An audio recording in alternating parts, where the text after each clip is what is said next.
All right, let me see if this is working. Are we live right now on YouTube? Says I'm live. Says I'm live using Rumble.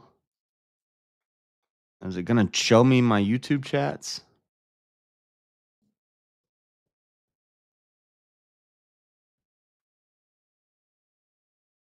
Yeah.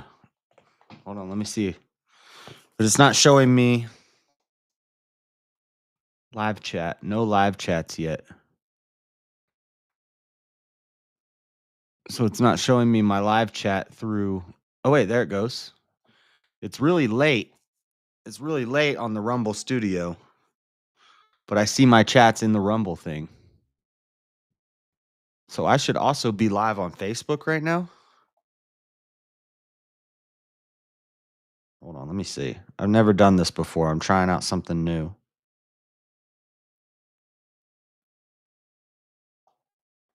me see. Hey, it says I'm live on Facebook too. Let's go.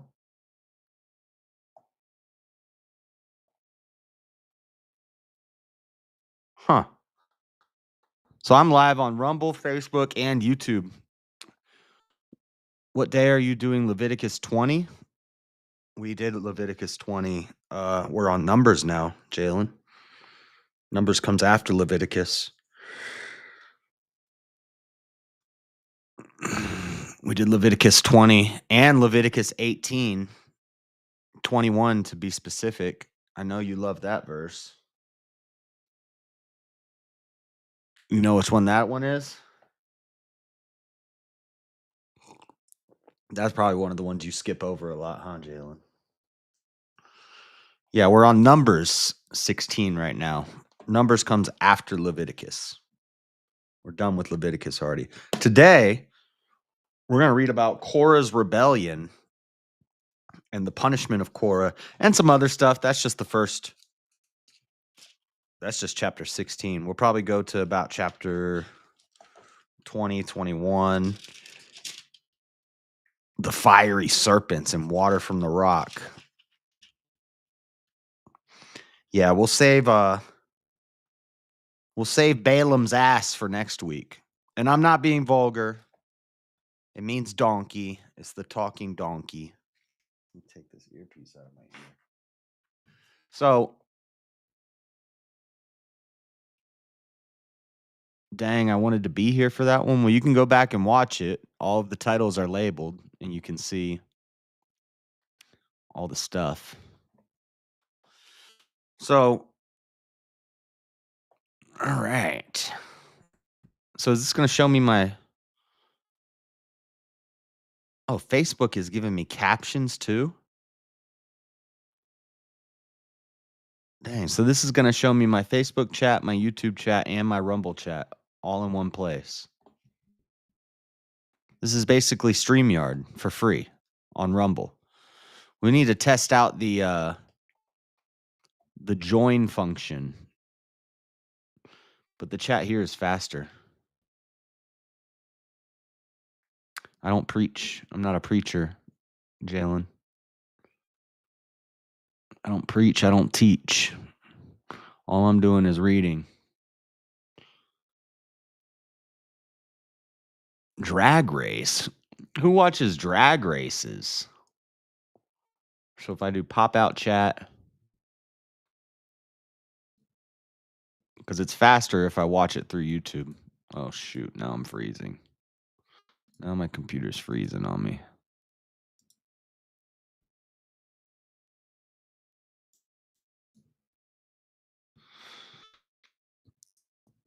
You think I should pray? You think I should Matthew 11:6. We'll get there eventually. What is that? Is that the one that says that you're not supposed to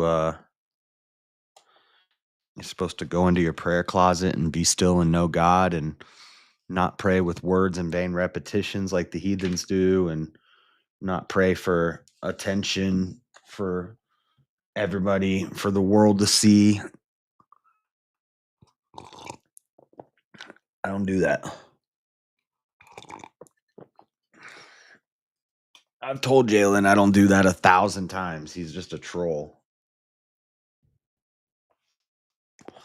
All right.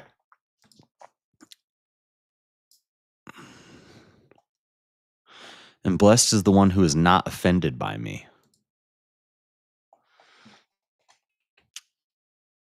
That's a good one. That's a good one. I like it. All right.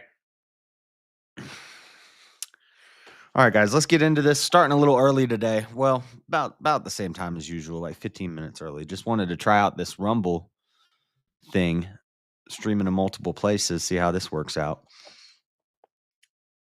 But let's get right into it. Number 16.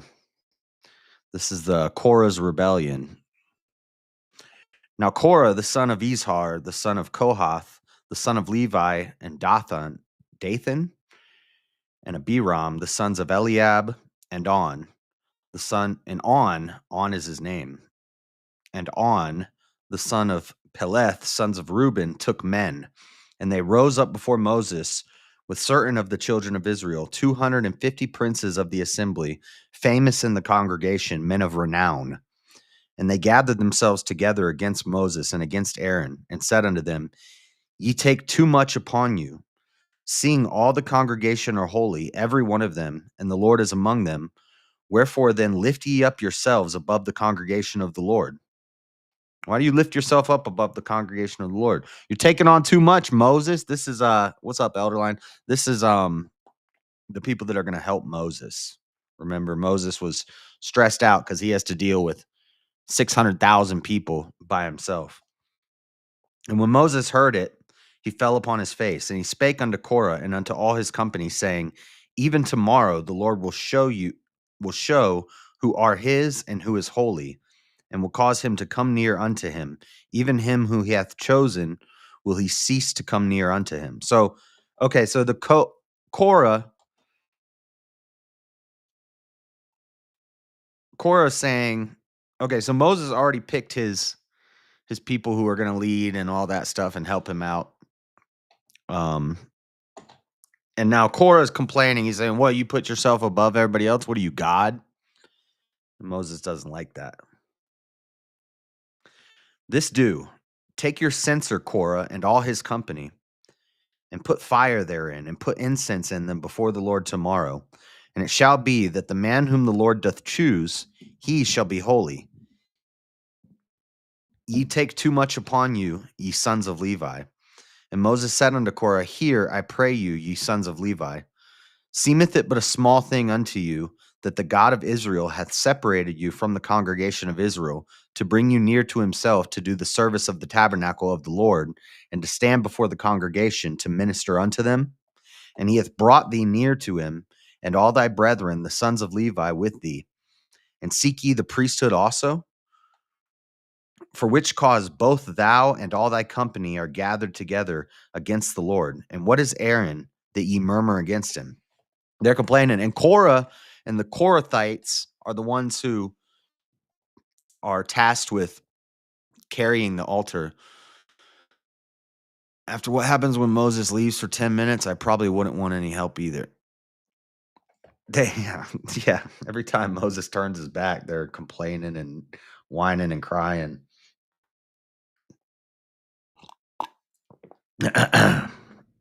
And ye murmur against him. And Moses sent to call Dathan and Abiram, the sons of Eliab, which said, We will not come up.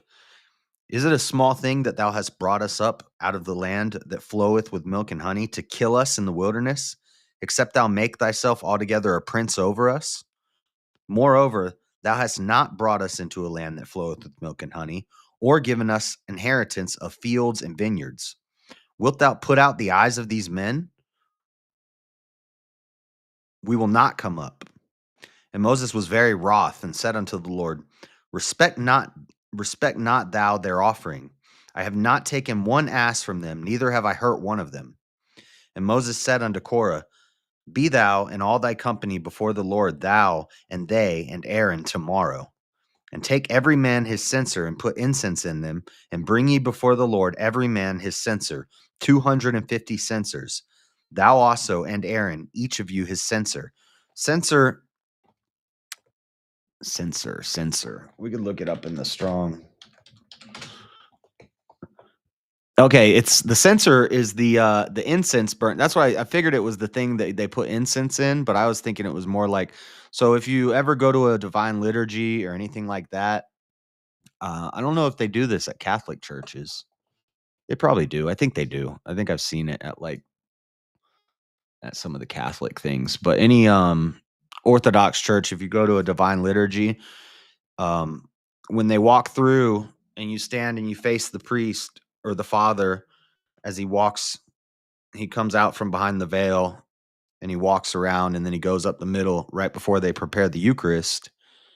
Um, I believe that symbolizes the resurrection,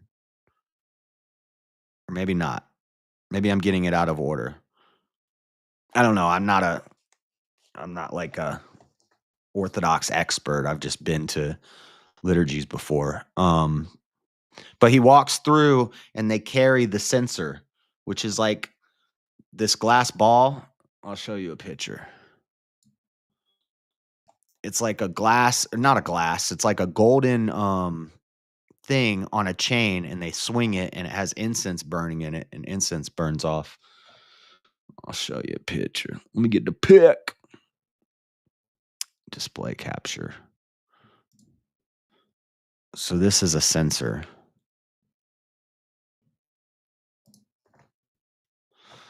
So they put incense in this thing and they burn it and put a lid on it, and they walk around. It'll be like a ball or like a something like this, and they carry it on a chain and they swing it, and the incense goes everywhere. So these things are mentioned all the way back in Numbers.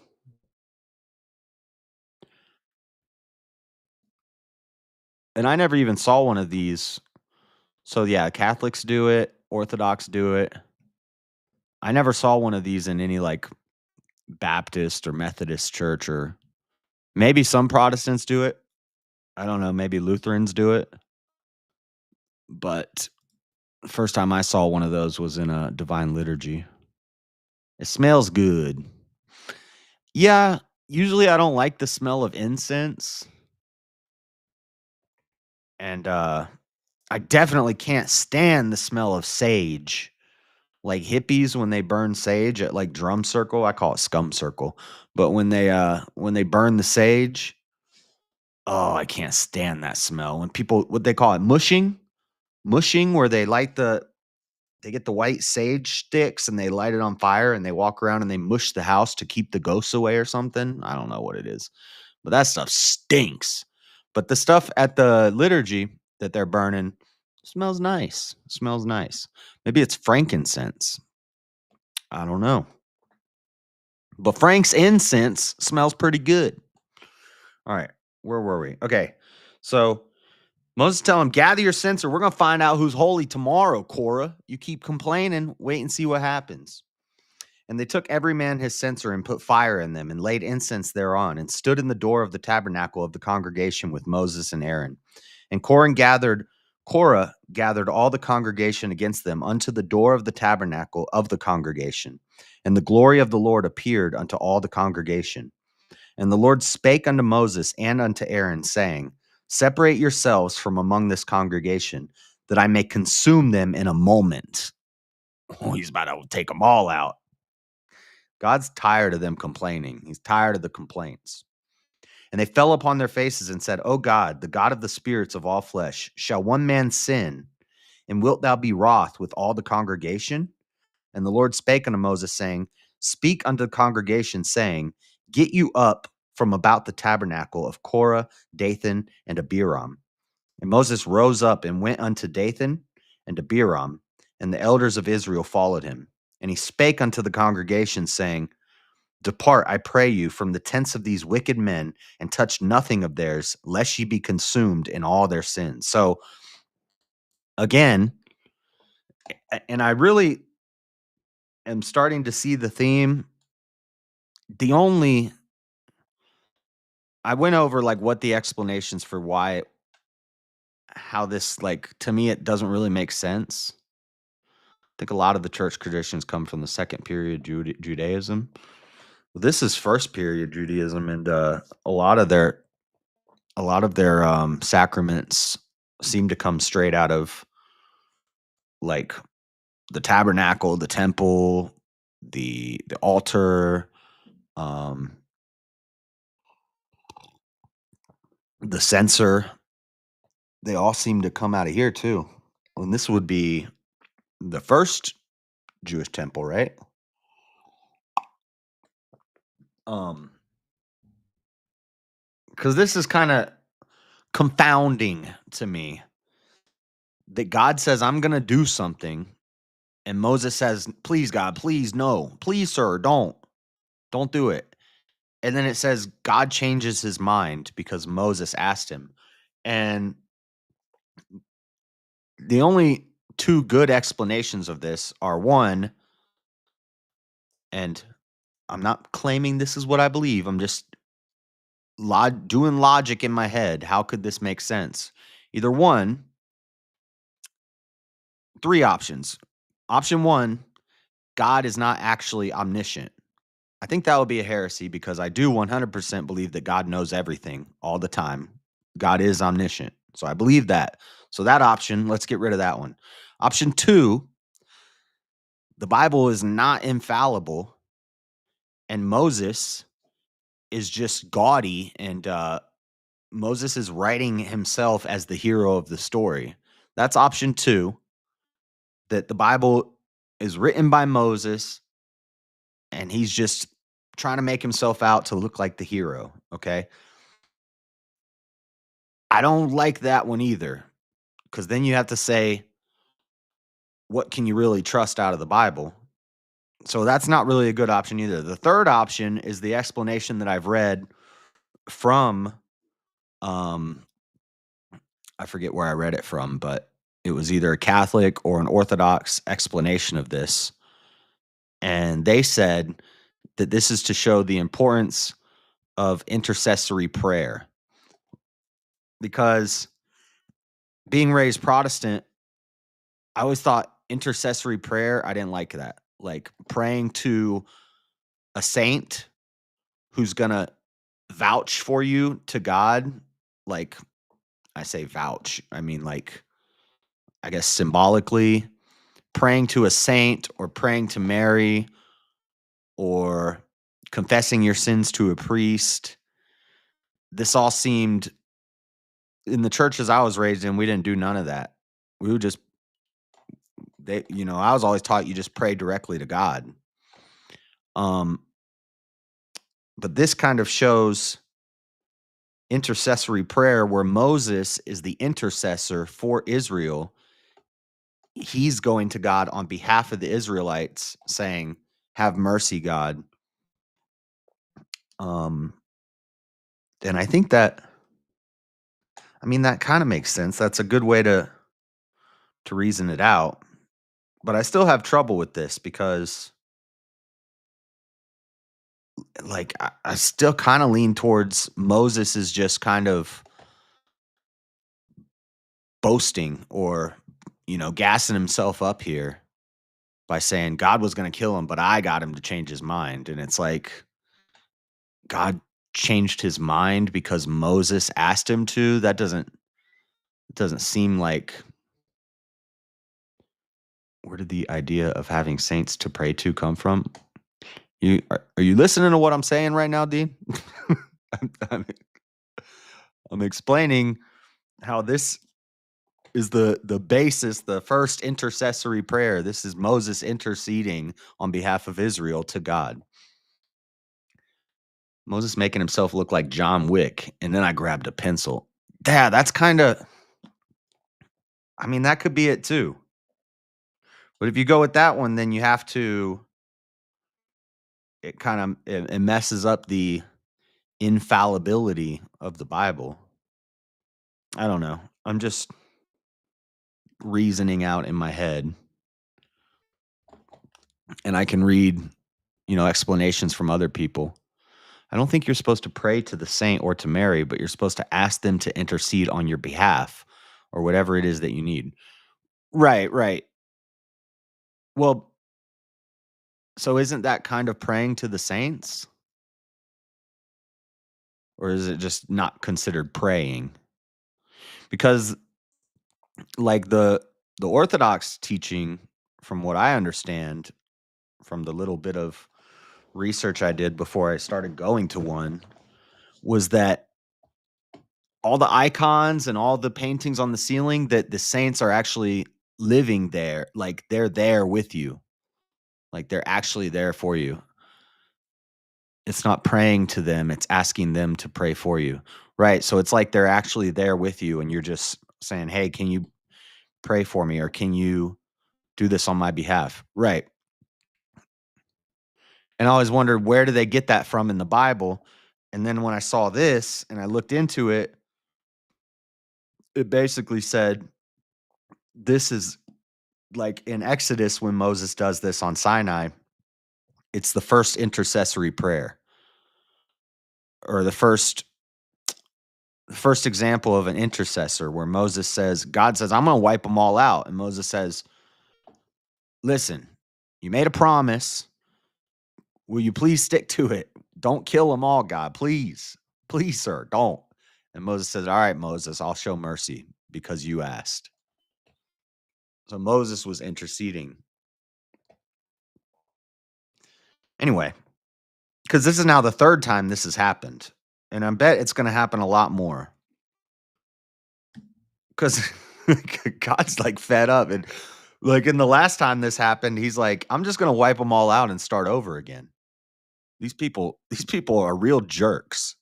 I'm just going to wipe them out and start over again." And Moses is like, "Come on, God, don't do that, please." And God said, all right, Moses, since you asked nicely." Okay. But now, dang, Abiram, Abiram and Korah and Dathan, I don't think they're going to come out of this well. He tells everybody else, "Get away from Dathan and Abiram and Korah, and don't even touch anything they own, or else their sins are going to be on you." So they gat up from the tabernacle of Korah, Dathan, and Abiram on every side. And Dathan and Abiram came out and stood in the door of their tents, and their wives and their sons and their little children. And Moses said, "Hereby ye shall know that the Lord hath sent me to do all these works, for I have not done them of my own hand. If these men die the common death of all men, or if they be visited after the visitation of all men, then the Lord hath not sent me. But if the Lord make a new thing, and the earth open her mouth and swallow them up with all that appertain unto them, and they go down quick into the pit there, uh, Sheol is Greek. Um, so I actually want to look this up real quick. I think this would be Gehenna. Let me see. Pit. The pit. Remember, there's three different words. Gehenna would be like hell. Gehenna was the place where they lit the fire outside of Taritha, the port city. Remember the port city in Exodus or Genesis? Or no, maybe that was in Isaiah. I don't remember. But the port city, outside of the port city, where they would dump all their trash and they would light it on fire and it would burn continuously, just trash burning constantly, was called Gehenna. And so sometimes when they refer to Gehenna, I believe they're talking about hell. They're talking about the fiery, you know, the where the worm never sleeps and the gnashing of teeth and the endless fire. Um, and they compare it to Gehenna.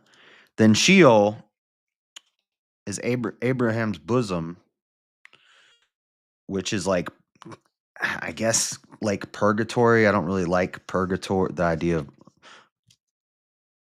of purgatory, because that's kind of some Dante stuff that the Catholics adopted. Um, and then there's the grave, which is just the physical hole that you dig in the dirt and throw somebody into. That's just the grave. Okay, so pit in Numbers 16:30. Pit number 16:30, 7585.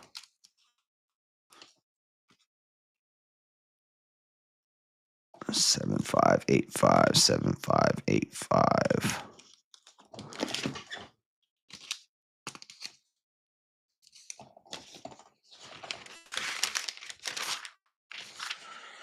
7585.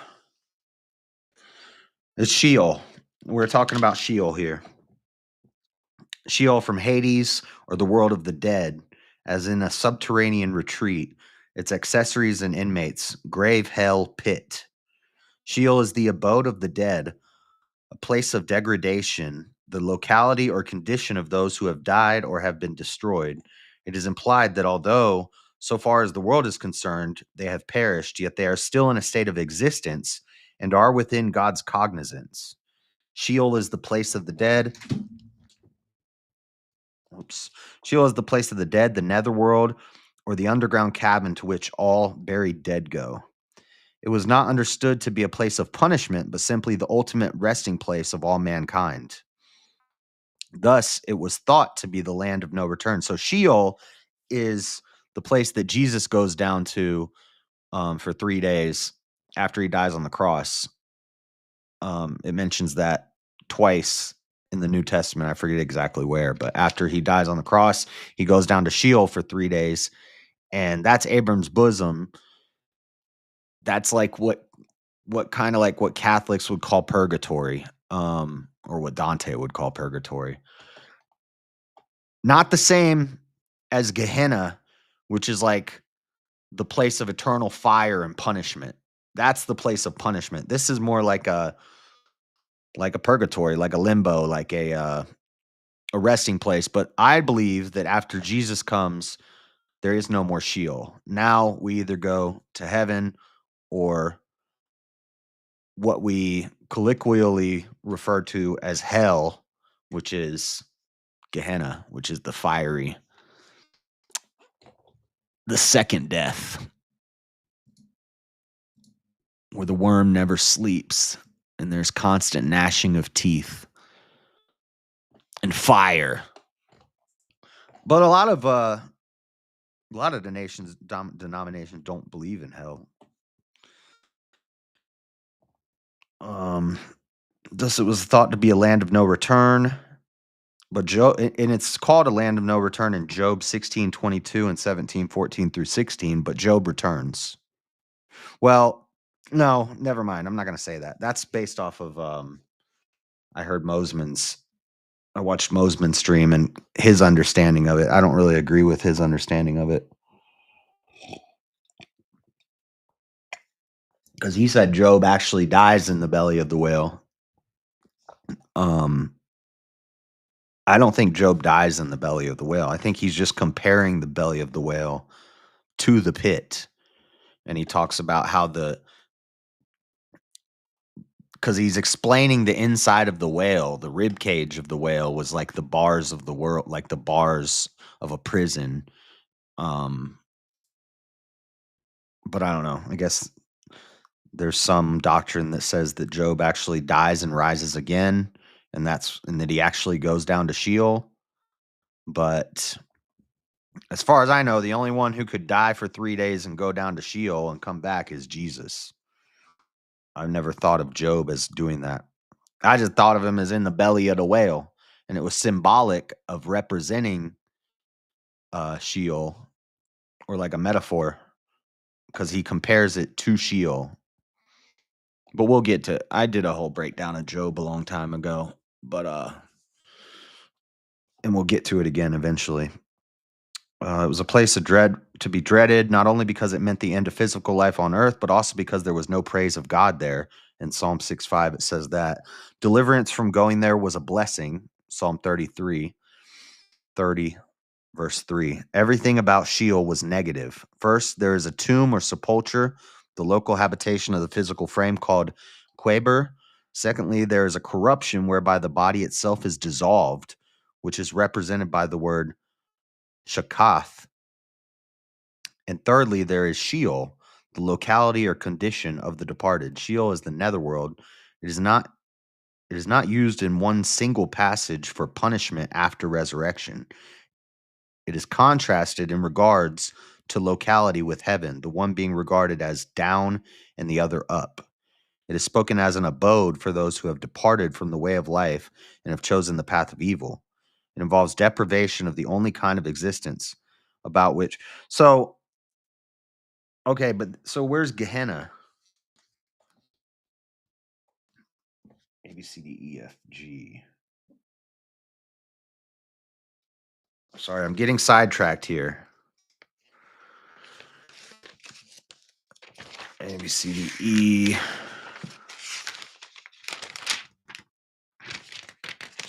Not a lot of GEs in here. Generations, Gideon, Gamali, Gehazi, Gibor, Gideon. Gehenna's not even in here.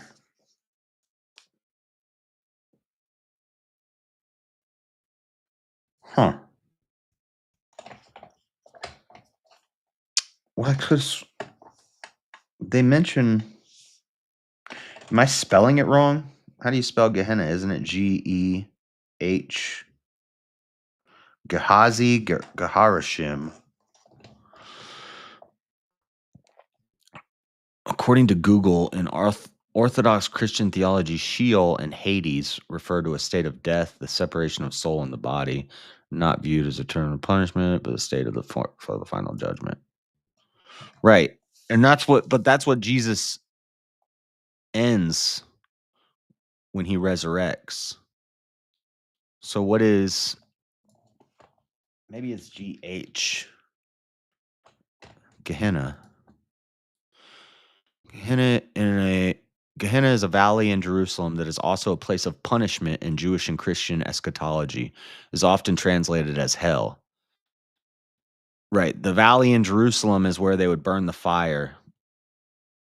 They would burn the trash there. Hell or purgatory. Mentioned in the New Testaments in Matthew, Mark, Luke, and James. Also mentioned in the Talmud. Jewish teachings, Gehenna is a place of punishment for those who have lived moral lives. In Christian tradition, Gehenna is a place where fire will destroy the wicked. Right. That's what. But why is it not in my strong? There is no.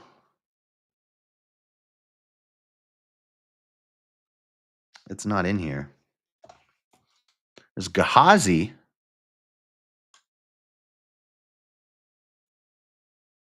Gehenna. So it is mentioned in the Bible. Why is it not in the Strong Concordance? Let me see if I do. Gehenna Strong's Concordance. Strong's Greek. Gehenna translates to hell in Greek. The original word in Greek. Why is it not in here?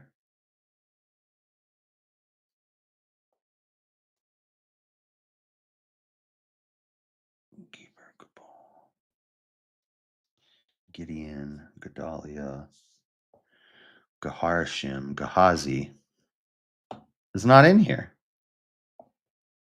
That's weird. Wait, maybe.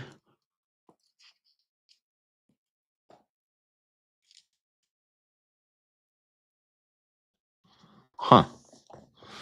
That's weird. The Greek word is Yeva. I have to ask David or James how to pronounce that. Yeevva. Yeva? Yeva? Gehenna, and originally the name of a valley or cavity near Jerusalem, placed underneath earth, a place of punishment for evil. Derived from the Hebrew word Gehinnom, meaning valley of Hinnom.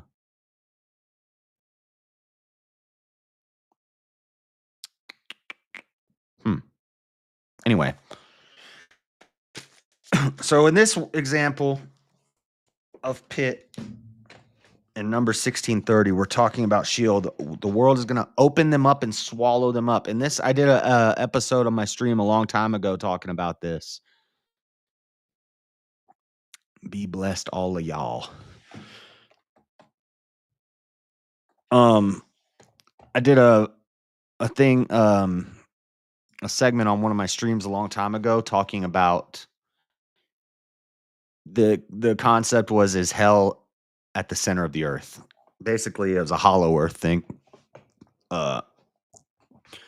Which I don't know if I 100% believe, but I do kind of like this idea that hell, since Satan was given dominion over the earth, and we know there's underwater, we know there's under deep earth oceans that are 4 times the size of all the oceans on the earth combined. We know the Leviathan was sent to the depths. So the Leviathan allegedly is still around, but we've never seen one in the ocean, right? So where's the Leviathan?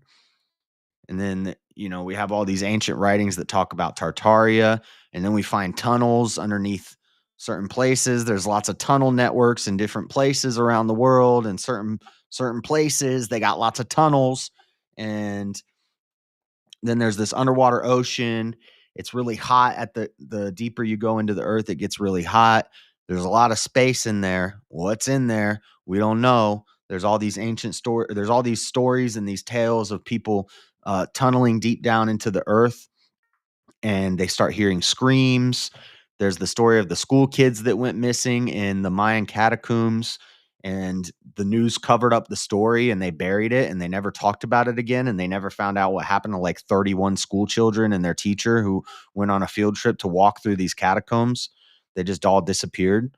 And then there's a story of this science expedition that went into these deep tunnels, and they saw a pit that went down into darkness, and 20-foot tall things came up out of the pit. Now, maybe these are all crazy stories. Maybe there's no truth to them, or maybe the pit is an actual physical pit in the earth, and it's the waiting place. You get buried in the ground. In Amos, in the book of Amos, it talks about how if you try to get too high, God will crash you back down to earth. And if you try to dig too deep, that's where God will pull you into the pit from. So Sheol, just an idea, could be a physical place in the center of the earth. And that's where all the dragons and giants and demons and leviathans are hanging out, is in the center of the earth. And one day the pit is going to open and all of these things are going to come out. It's fun thought. Fun thought. I don't know. I don't know if there's any validity to it, but I like it. And now Moses is saying the earth is going to open up and they're going to fall into the pit. But if the Lord make a new thing, and the earth open her mouth and swallow them up with all that appertain unto them, and they go down quick into the pit, then ye shall understand that these men have provoked the Lord. And it came to pass, as he made an end to speaking all these words, that the ground clave asunder that was under them. And the earth opened her mouth and swallowed them up, and their houses, and all the men that appertained unto Korah, and all their goods. And I actually went over these. I must have done it with my ESV Bible because I don't have it highlighted. But when I was talking about this years ago on my show, I went over these verses and talked about this.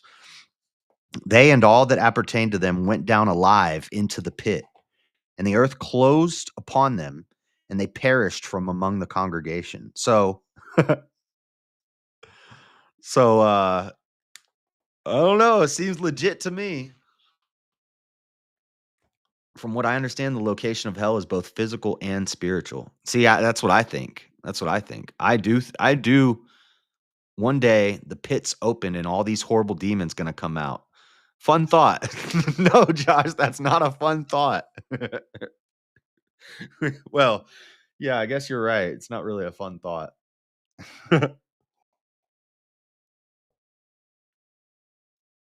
I believe it. I believe it. I'm gonna say it right now. I believe it. I'm a hollow earther. I'm a hollow earther all the way. Maybe it's not totally hollow, but you know what it's probably like? It's probably like have you ever seen pumice? Lava rock? Lava rock or pumice is the only rock that floats. And it floats because it's very porous. If you ever see a lava rock, if you've ever you can find lava rock all over the place. If you ever find some lava rock, some pumice, you can put it in the water and it'll float. And when you look at it, it's filled with with tunnels. It's just filled with tunnels. So to an ant, that lava rock, it could be like a earth and they could crawl through all those tunnels. I think that the the mantle and the crust and maybe even the core of the earth is like that. It's very porous. It's like natural tunnels all throughout it, and there's beasts down there. I want a church I can walk into and okay, that's not appropriate for a Bible study, John. They're mostly referred to as unclean or evil spirits. The demons are supposed to be mostly 1/10 of the dead giants and truly evil people spirits. Right. And I think they're still, because doesn't it say, well, maybe it's in the book of Enoch, but that the demons were sent to the into the earth. They were sent down into the earth. And then pre-flood, when the flood started happening and the water started rising, there was two ways that ancient civilizations tried to get away from the water. And one way was going down, digging tunnels. And so we find ancient civilizations, Metholithic sites like Gobekli Tepe and things like that, these underground networks of tunnels and cities underground. And then the other way is to build a tall structure to go up, like a pyramid. The simplest way that you build a tall structure is a pyramid. Of course, I believe it. It's in the Bible. Yeah. Yep. And I don't think that's metaphorical. I think the earth actually opened up and swallowed these Korah and Danan and whatever this other guy's name was. Abira, Abiram. Abiram and Dathan and Korah. They got swallowed up. Yep. And all Israel that were round about them fled at the cry of them, for they said, lest the earth swallow us up also. And there came out a fire from the Lord and consumed the 250 men that offered incense. And the Lord spake unto Moses, saying, speak unto Eleazar, the son of Aaron, the priest, that he take up the censers out of the burning, and scatter thou the fire yonder, for they are hallowed. Halloween, the censers of these sinners against their own souls, let them make them broad plates for a covering of the altar, for they offered them before the Lord. Therefore they are hallowed, and they shall be a sign unto the children of Israel. I mean, most of the children of Israel, I don't know if they know, but God already told Moses that they're going to die in the wilderness. They're not going to see the promised land. And Eleazar the priest took the brazen censer wherewith they that were burnt had offered, and they were made broad plates for a covering of the altar.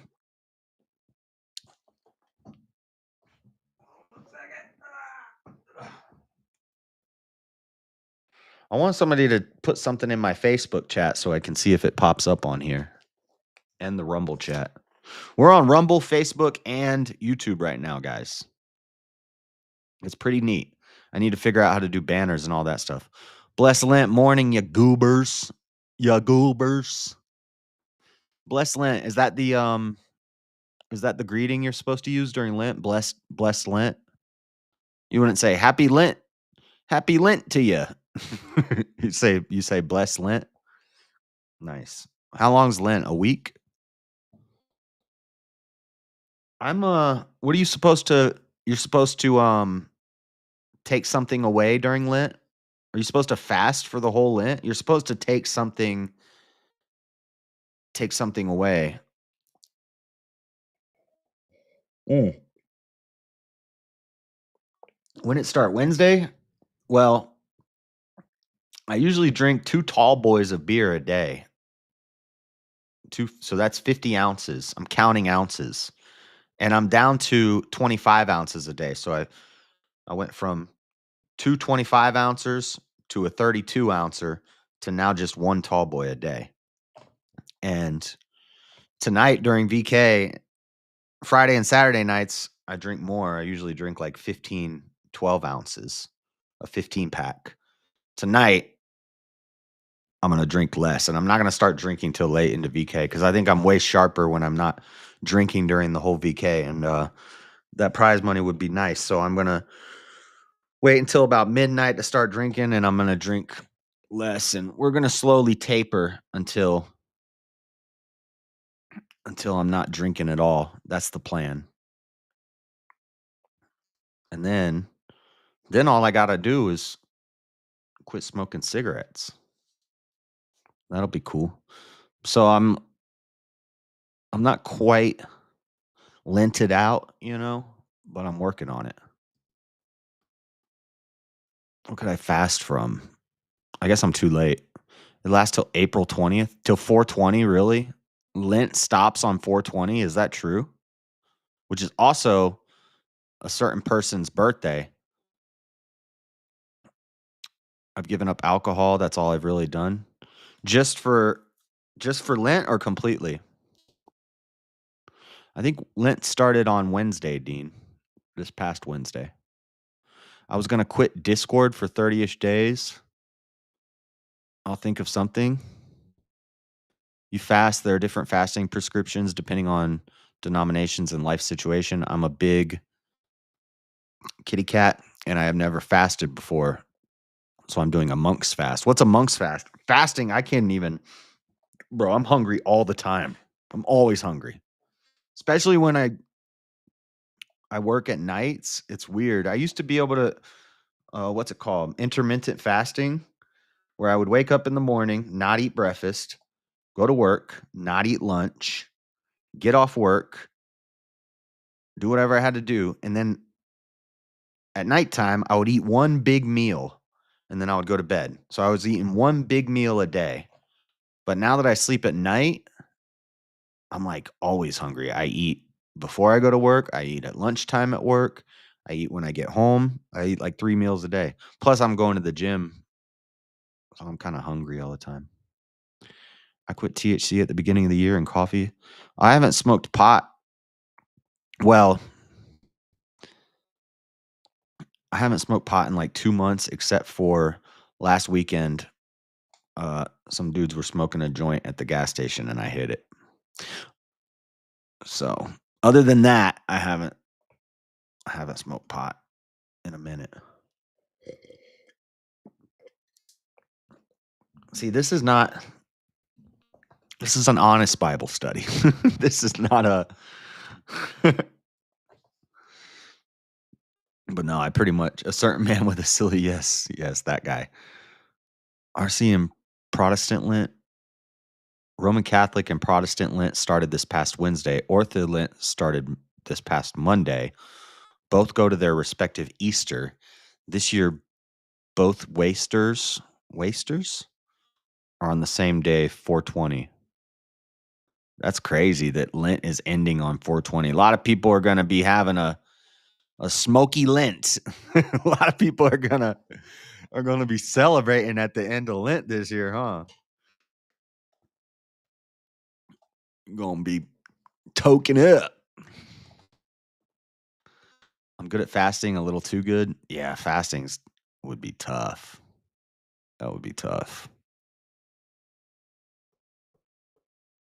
I mean, I guess since Lent started, I could say no pot, but I mean, I don't really smoke pot anymore anyway, so that's not really a thing. I would I would have to not. Can you ease into it and start a little late? Like maybe by next weekend we could start the no drinking thing. 420, that's long. I thought Lent was like a week. It's like 2 months? Oh, Easter, not oyster. It's like 2 months. The beginning of March till 4/20? I don't drink, smoke, or take drugs anymore. Well, I've quit a lot of things in my life. It's just the only. What about coffee? What do you think of coffee, David? You drink coffee? What do you think of coffee? You going full Mormon? No caffeine? Caffeine's a drug. You know, caffeine's a drug. I should give up red meat? No, don't do that. No, no, no. Why would you do that? I don't care what. I don't care what anybody says. Like maybe for like a fast, I would not eat at all. But giving up red meat, that's crazy. You want to be a soy boy? What are you gonna be a soy boy? Gotta have your red meat. It's like the most healthy thing for you. I would just eat red meat and give up everything else. Yeah, red meat is great for you. Red meat's like the best for you. I could survive off just steak and beef. Beef and steak. A little chicken is nice. Some maybe give up pork chops. Give up the pork. I'll give up pork, but I'm not giving up cows and chickens. Nope. Gotta have steak, gotta have eggs, gotta have. Nowadays, eggs are dang gold, liquid gold. I drink eggs sometimes, like Rocky. Okay, we're not really doing a whole lot of Bible reading here. I eat a lot of tuna. Yeah, cut the pork. But that means bacon too. That means you can't eat bacon. I bet you that would be tough. I'm a bit late. Yeah, my my plan for Lent will be over the next 2 weeks stop drinking and then try to go for the rest of Lent. So, let's set the goal for April. From the beginning of April till 4/20, not drinking. And for the rest of March, I'll slowly taper.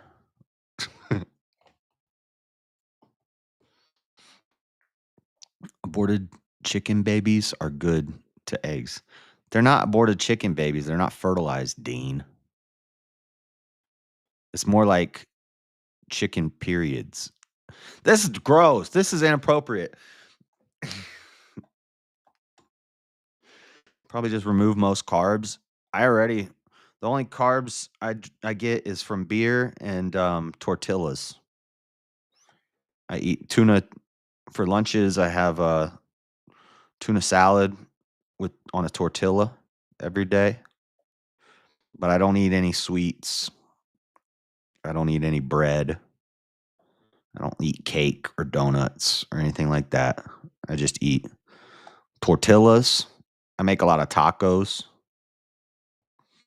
Usually I'll just buy those little packets of taco seasoning and I'll throw a pound of ground beef in a pan and I'll put some frozen pepper and onion mix into it.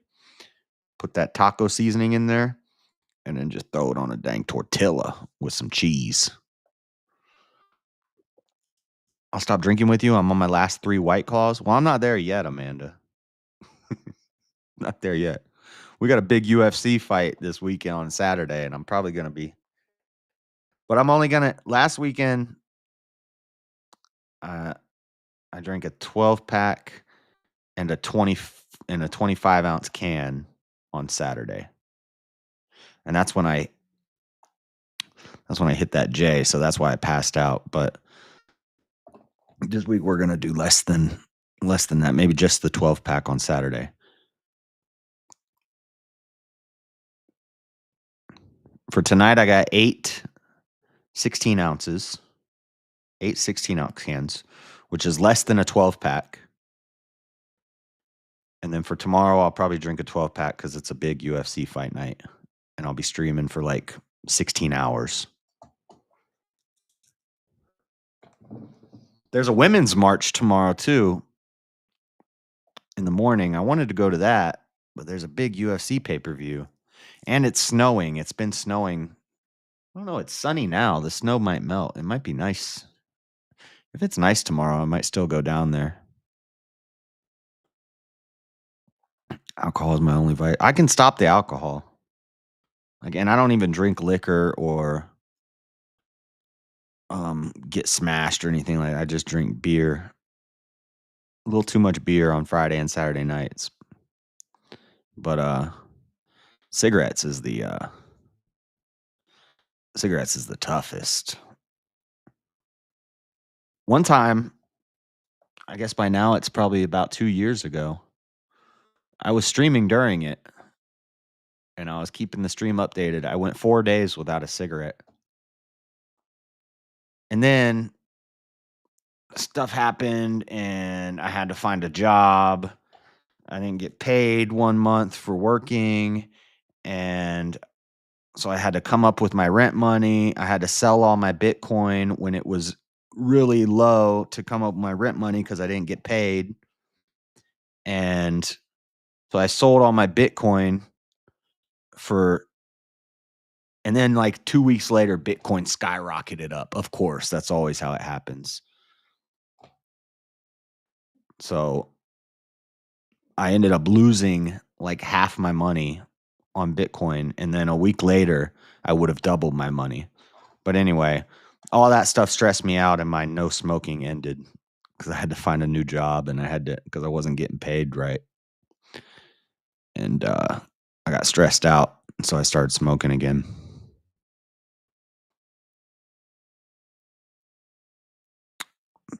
You don't want to give up your Zins, so maybe that is the thing you should give up. I got one of those right now. Yeah. That's the goal, is cut the beer out and then cut the cigarettes out, and then I'll just have coffee and the Zins. But you paid your rent. That's the main thing. That is right. I did pay my rent. I did get the rent paid. And then by the next month, I had another job, and I paid my rent again. But I was smoking again. I was smoking cigarettes again. But I went 4 days without a cigarette, and I was streaming during the day, and I felt like I had accomplished something. I eat pasta, I get fat. Pasta's no bueno. Okay, we gotta keep reading. Dude, there's guys out here swallowing people up in the earth. They're gonna destroy the earth. Where were we? And Eleazar the priest took the brazen censer. Destroy the earth. What the? Where were we? Why did that just unmute? Oh, it was coming through my headphones, and my headphone shut off. My headphone died. Does it tell me if people are watching in Facebook? No.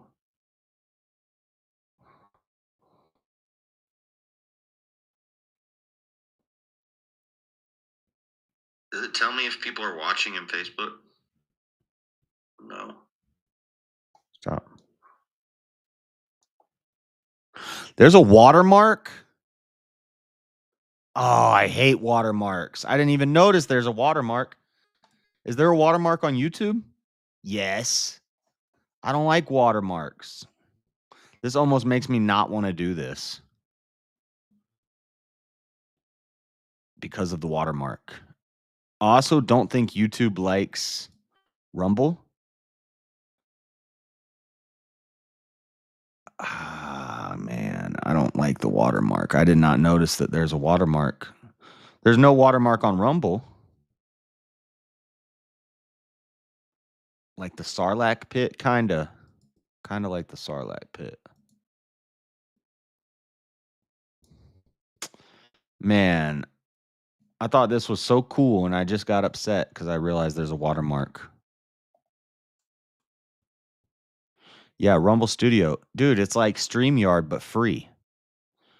I can send a link out and I can do panels through this just like StreamYard.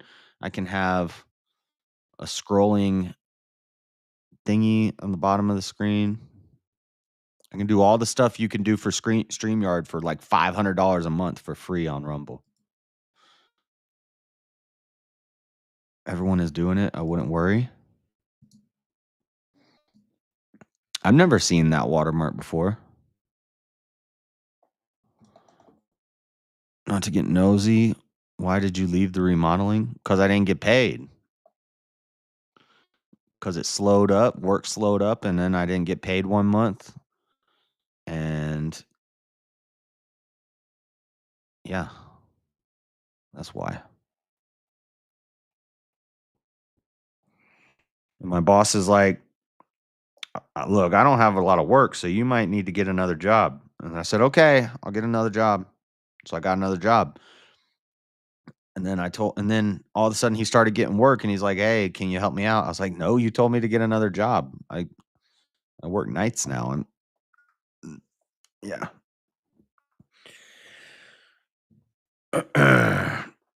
Which I liked doing that more, but I wasn't getting paid enough and there wasn't enough work. So, and it wasn't always reliable. I needed something where I know what hours I work. I know how many hours I work every week. I know how much my paycheck is going to be every 2 weeks. I know how much is going to be. I know I'm always going to get my paycheck. And so I just went with that. If it's a small company, that always happens. Yeah, especially with like contracting work. Yep.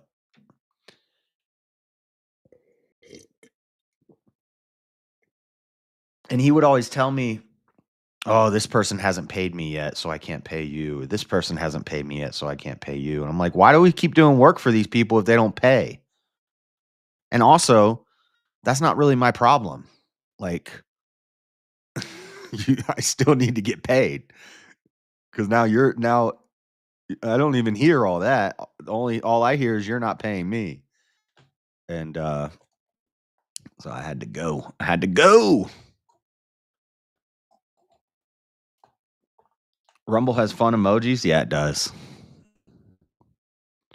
And I think that I think it runs smoother now because I remember a couple years ago when I got banned and I was using Rumble that everybody was complaining that it was real laggy, like it would lag a lot. And I think they fixed a lot of that because I was watching the stream while I was streaming yesterday and didn't seem to have any problems with lag. So if you guys want to go watch on Rumble, you can go watch on Rumble. I think I get more like ad revenue from Rumble from people watching. And if I have a consistent audience, you can do like promotional programs through Rumble. Like there's one, if I have 30 viewers on average, I can run a Trump campaign. I can run a support Trump campaign where I get paid like a cent per minute per viewer. So if I have 30 people watching for 5 hours, we'd be breaking bread, boys, for Trump. Trump be paying us out. I'm with it. Okay, this is not supposed to be political.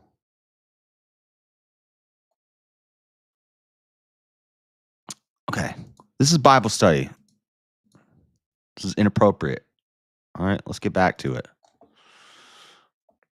Wraps are my jam. You can put almost any meal in a wrap. That's right. I don't eat bread. I just eat tortillas. Peanut butter and jelly I don't really eat those anymore because I don't eat like sugar like that. But I do like a peanut butter and jelly tortilla. Sometimes I'll just throw some lunch meat and some cheese on a tortilla, throw it in the microwave, quesadilla, hot and ready. Okay, where are we? And they were made broad plates for a covering of the altar. Also, they took the sensors from all the people that died, and I guess they like smelted them into plates to cover the altar. So they used the censers of the guys who got swallowed up by the earth and all the people who got burnt, because it swallowed up the three families. But then all the other 250 priests got lit on fire. And then they took the censers and they made basically armor for the altar based. To be a more memorial unto the children of Israel, that no stranger which is not of the seed of Aaron come near to offer incense before the Lord, that he be not as Korah and as his company, as the Lord said to him by the hand of Moses. But on the morrow, all the congregation of the children of Israel murmured against Moses and against Aaron, saying, Ye have killed the people of the Lord. They're murmuring again.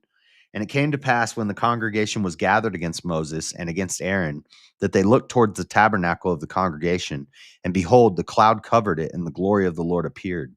And Moses and Aaron came before the tabernacle of the congregation.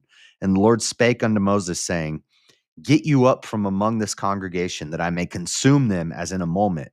And they fell upon their faces. And Moses said unto Aaron, Take a censer and put fire therein from off the altar, and put on incense, and go quickly. And put on incense and go quickly unto the congregation and make an atonement for them. For there is wrath gone out from the Lord. The plague is begun. And Aaron took as Moses commanded and ran into the midst of the congregation. And behold, the plague was begun among the people. And he put on incense and made an atonement for the people. And he stood between the dead and the living, and the plague was stayed. Now they that died in the plague were 14,700, beside them that died about the matter of Korah. And Aaron returned unto Moses unto the door of the tabernacle of the congregation, and the plague was stayed. So God just wiped out like 14,000 Israelites. And people are like, well, why would he kill all the Amalekites? Dude, justice is the Lord's. He'll take you out when he wants to. I'm back to make some food after all that talk of fasting. Yeah. Did that make you hungry? Talking about tortillas and fasting. Chapter 17. And the Lord spake unto Moses, saying, Speak. This is the budding of Aaron's rod. And the Lord spake unto Moses, saying, Speak unto the children of Israel, and take of every one of them a rod according to the house of their fathers. Of all their princes, according to the house of their fathers, 12 rods. Write thou every man's name upon his rod. And thou shalt write Aaron's name upon the rod of Levi. For one rod shall be for the head of the house of their fathers, one rod to rule them all. I added that in. That wasn't in the Bible. That was a joke. Lord of the Rings reference. And thou shalt lay them up in the tabernacle of the congregation before the testimony, where I will meet with you. And it shall come to pass that the man's rod, whom I shall choose, shall blossom, and I will make to cease from me the murmurings of the children of Israel, whereby they murmur against you. And Moses spake to the children of Israel, and every one of their princes gave him a rod apiece, for each prince one, according to their father's house, even 12 rods. And the rod of Aaron was among their rods. And Moses laid up the rods before the Lord in the tabernacle of witness. And it came to pass that on the morrow Moses went into the tabernacle of witness, and behold, the rod of Aaron for the house of Levi was budded, and brought forth buds, and bloomed blossoms, and yielded almonds. So they all got sticks, and they write their names on the sticks, staves, sticks, rods, canes, whatever. You know what a rod is. And they wrote their names on it. They all put them in the tabernacle, and they leave. The next morning, Aaron's is growing flowers. Aaron's rod got flowers coming out of it. These get smaller and smaller. Now I'm hungry. Now everybody's hungry. I just ate. I'm not hungry. Where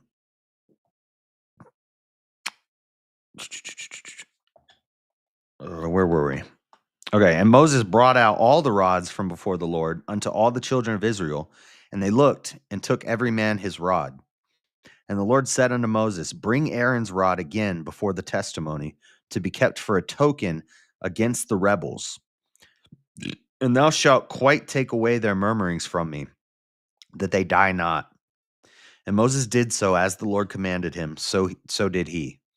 And the children of Israel spake unto Moses, saying, Behold, we die, we perish, we all perish. Whosoever cometh anything near unto the tabernacle of the Lord shall die. Shall we be consumed with dying?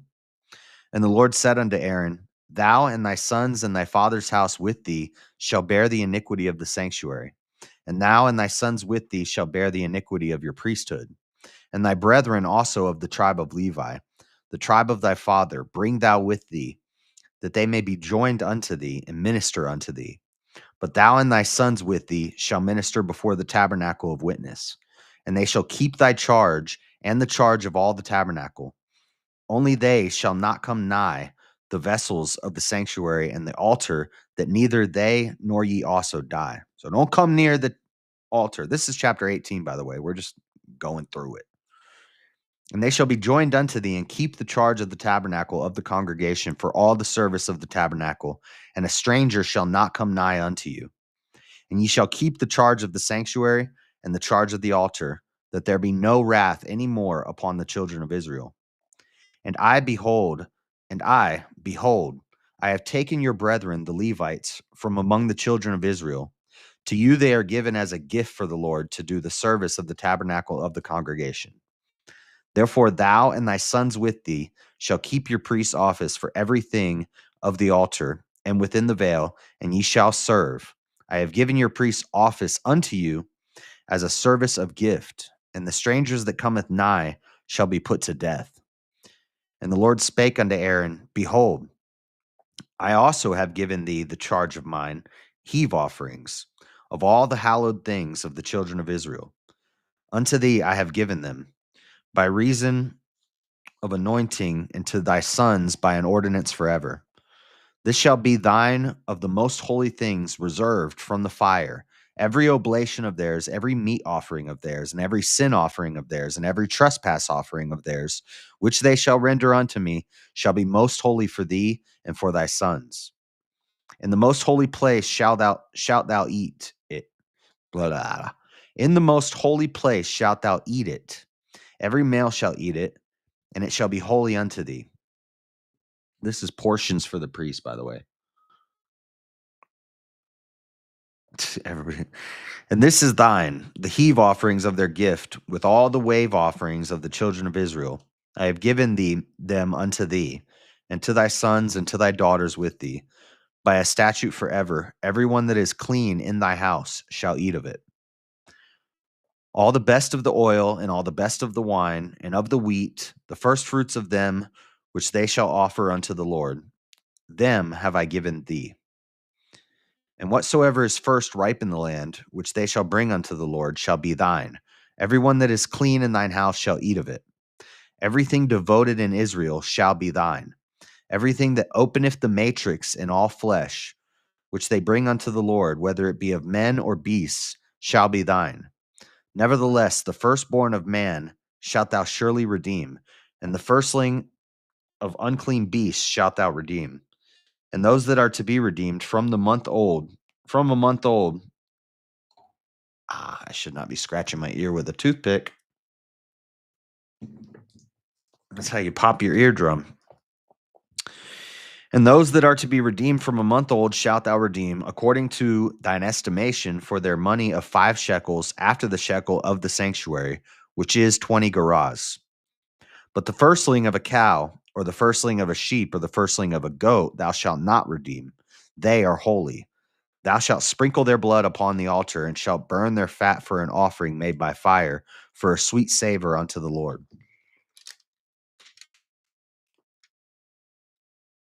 I've had a new air fryer for 2 years. I've never had counter space to use it. How could you not set up your air fryer? I use the air fryer like daily.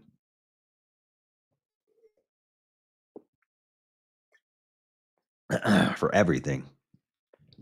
And the flesh of them shall be thine. Where are we going to? We going to 21 today? Yeah, we're gonna stop before Balaam's donkey. We're gonna save Balaam's donkey. The donkey. We're gonna say Balaam's donkey for tomorrow. Not tomorrow, but Tuesday. I look like a vegan weightlifter. What the? Air fryers are a singles man's best friend. I haven't used an oven in a long time. Yeah, same here. I just used the air fryer. And the flesh of them shall be thine, as the wave breast and as the right shoulder are thine. All the heave offerings of the holy things which the children of Israel offer unto the Lord have I given thee, and thy sons and thy daughters with thee by a statute forever. It is a covenant of salt forever before the Lord unto thee and to thy seed with thee. And the Lord spake unto Aaron, Thou shalt have no inheritance in their land, neither shalt thou have any part among them. I am thy part and thine inheritance among the children of Israel. And behold, I have given the children of Levi all the tenth in Israel for an inheritance for their service which they serve, even the service of the tabernacle of the congregation. Neither must the children of Israel henceforth come nigh the tabernacle of the congregation, lest they bear sin and die. You know what I'm going to do tonight? I'm going to go live on YouTube through OBS because I'm not even streaming through OBS right now. I'm just using OBS for the virtual camera. But OBS is not connected to anything right now. So I can do what I did yesterday, and I can go live on YouTube through OBS so I don't have the watermark on YouTube. And then I can use Rumble to stream on Facebook and Twitch. I need to make another Twitch account. I have a gaming Twitch account already with like 200 people on there, but I haven't used it in years. It's my Dragon Ball Junkie account. Sorry, I'm getting distracted because this part is kind of slow. This Korah story was pretty awesome. Now this part's slowing down. Let me finish this chapter before I... What email could I use? I'm digressing. I'm getting distracted. I need to make another Twitch account. And I'm going to have 3 Twitch accounts. One that I never use.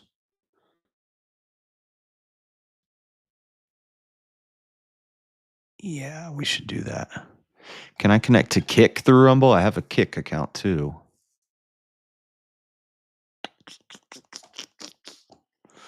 Pretty much only use my air fryer to cook steak because it only takes like 20-ish minutes to cook. I've never used an air fryer to cook a steak. I cook my pork chops and my steaks on the stove. But I use my air fryer for French fries and chicken. Usually chicken and buffalo wings, stuff like that.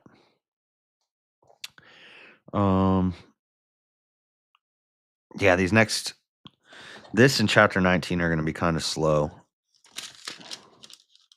Chapter 20 should be cool though. So let's just get through this. And behold, I have given the children of Levi all the tenth in Israel for an inheritance for their service which they serve, even the service of the tabernacle of the congregation. Neither must the children of Israel henceforth come nigh the tabernacle of the congregation, lest they bear sin and die. But the Levites shall do the service of the tabernacle of the congregation, and they shall bear their iniquity. It shall be a statute forever throughout your generations, that amongst the children of Israel they have no inheritance. But the tithes of the children of Israel, which they offer as a heave offering unto the Lord, I have given to the Levites to inherit. Therefore I have said unto them, among the children of Israel they shall have no inheritance. And the Lord spake unto Moses, saying, Thus speak unto the Levites, and say unto them, When ye take of the children of Israel the tithes which I have given you from them for your inheritance, then ye shall offer up an heave offering of it for the Lord, even a tenth part of the tithe. And this is your heave offering. And this, your heave offering, shall be reckoned unto you as though it were the corn of the threshing floor, and as the fullness of the winepress. Thus ye also shall offer an heave offering unto the Lord of all your tithes, which ye receive of the children of Israel, and ye shall give thereof the Lord's heave offering to Aaron the priest. Out of all your gifts ye shall offer every heave offering of the Lord, of all the beasts thereof, even the hallowed part thereof, out of it. Therefore thou shalt say unto them, when ye have heaved the best thereof from it, then it shall be counted unto the Levites as an increase of the threshing floor, and as the increase of the winepress. And ye shall eat it in every place, ye and your households, for it is your reward for your service in the tabernacle of the congregation. And ye shall bear no sins by reason of it. When ye have heaved from it the best of it, neither shall ye pollute the holy things of the children of Israel, lest ye die. The heave offering. That's the heave offering. Lots of different offerings. I'm going to make a 7-layer dip with chips. You're going to make me hungry. Chips. I eat chips. I eat tortilla chip. Because a tortilla chip is just a cut up tortilla? Did you know that? If you took some tortilla chips and you flattened them and you put 4 of them together, you'd see they just take a tortilla, cut it into 4s, and fry it. And it turns into a tortilla chip. Did you know that? It's crazy. True story, though. Okay. Chapter 19. Let's do this quickly because I think chapter 20 should be good. And then I'm going to make a new Twitch account, I guess, so that we can I don't do chips or cake or chocolate, none of that. You guys aren't listening to anything I'm saying. You're just talking about food in the chat. You're really derailing the conversation. Did you know that? Did you know that? Okay. And the Lord spake, chapter 19. And the Lord spake unto Moses and unto Aaron, saying, hold on, what's that? The Lord spake unto Aaron and unto Moses, saying,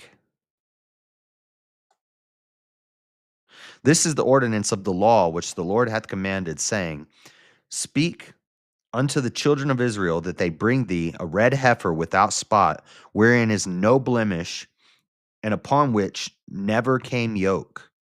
And ye shall give her unto Eleazar the priest, that he may bring her forth without the camp, and one shall slay her before his face.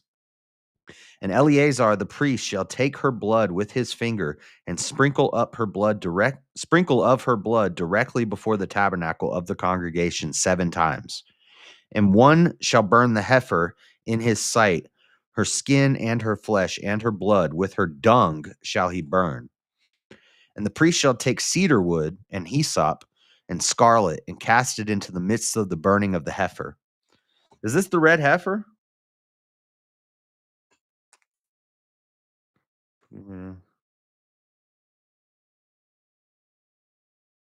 Burn the heifer. Yeah, it's the red heifer. It's the red heifer. This gets referenced in Revelation and a lot of conspiracy theorists and doomsdayers and apocalypse people. They like to talk about this red heifer. And I think it's even something you're not even supposed to talk about on YouTube because it's so commonly used by certain types of people as like a I don't know. I don't even know the whole deal with the red heifer. Like from a biblical perspective, they said that there's a red heifer in Israel, which means the world's going to end soon. And I'm like, there's red heifers in Texas. A Brahma bull or a Brahma is red.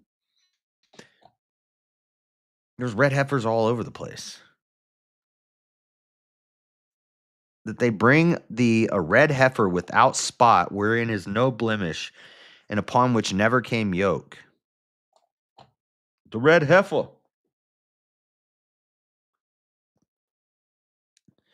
And the priest shall take cedar wood and hyssop and scarlet and cast it in the midst of the burning of the heifer. Then the priest shall wash his clothes, and he shall bathe his flesh in water. And afterwards he shall come into the camp, and the priest shall be unclean until the even. And he that burneth her shall wash his clothes in water, and bathe his flesh in water, and shall be unclean until the even. And a man that is clean shall gather up the ashes of the heifer and lay them up without the camp in a clean place, and it shall be kept for the congregation of the children of Israel for a water of separation. It is a purification for sin. Y'all are still just talking about food. And he that gathereth the ashes of the heifer shall wash his clothes and be unclean until the even. And it shall be unto the children of Israel and unto the stranger that sojourneth among them for a statute forever. He that toucheth the dead body of any man shall be unclean 7 days. He shall purify himself with it on the 3rd day, and on the 7th day he shall be clean. But if he purify not himself the 3rd day, then the 7th day he shall not be clean. Whosoever toucheth the dead body of any man that is dead, and purifieth not himself, defileth the tabernacle of the Lord, and that soul shall be cut off from Israel. Because the water of separation was not sprinkled upon him, he shall be unclean. His uncleanness is yet upon him. This is the law. When a man dieth in a tent, all that come into the tent and all that is in the tent shall be unclean 7 days. And every open vessel which hath no covering bound upon it is unclean. And whosoever toucheth one that is slain with a sword in the open fields, or a dead body, or a bone of a man, or a grave, shall be unclean 7 days. And for an unclean person, they shall take of the ashes of the burnt heifer of purification for sin, and running water shall be put thereto in a vessel. In a What the heck was that? Was that echo? Oh, it's echo. And a clean person shall take hyssop and dip it in the water and sprinkle it upon the tent and upon all the vessels and upon the persons that were there and upon him that touched a bone, or one slain or one dead or a grave. And the clean person shall sprinkle upon the unclean on the 3rd day and on the 7th day. And on the 7th day he shall purify himself and wash his clothes and bathe himself in water and shall be clean at even.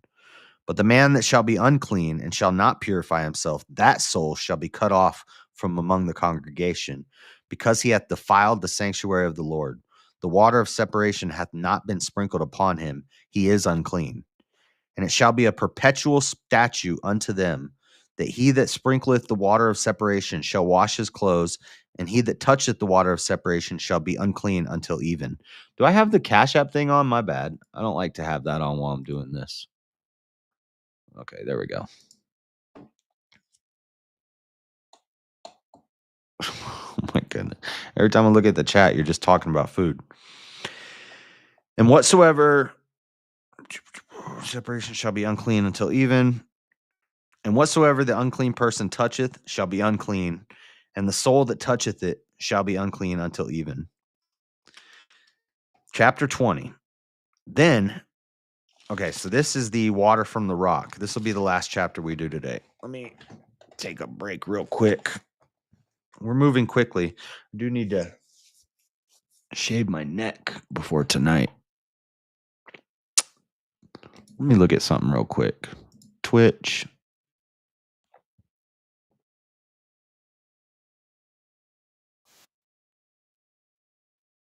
Sign up.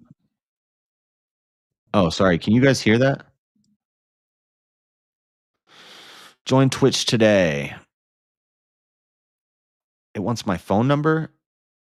It's going to say I already have an account. Can I just change my other one?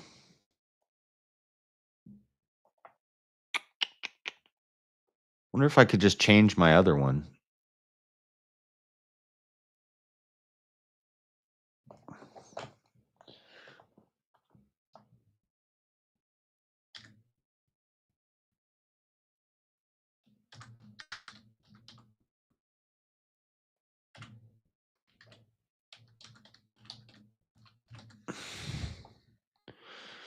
Password.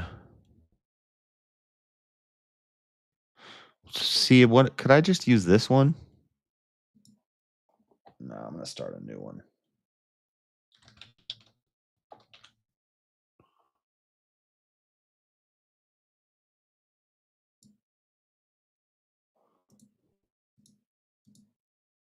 See if it lets me make a new Twitch account.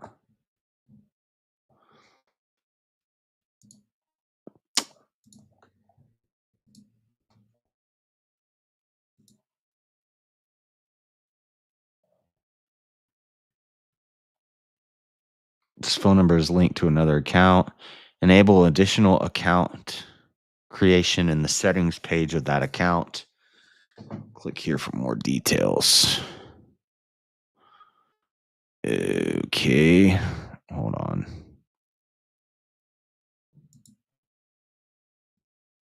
Shut up. I don't want to hear that. Username Dragon Ball Junkie. Let's go.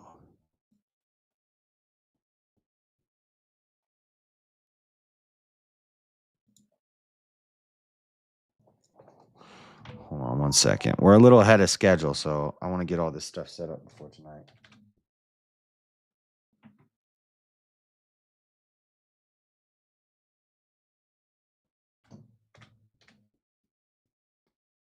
So meet. Shut up. Why is this playing? It's a bunch of girls doing makeup. I don't want to watch that. Why are you? This is why I don't go on Twitch.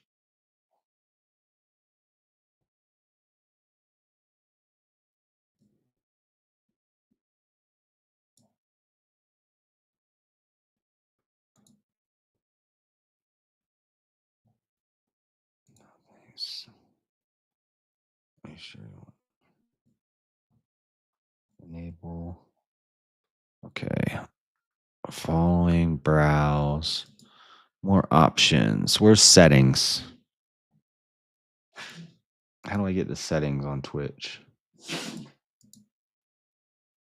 Stream summary, channel, creator dashboard, subscriptions, wallet,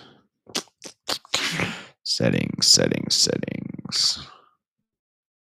Help and legal.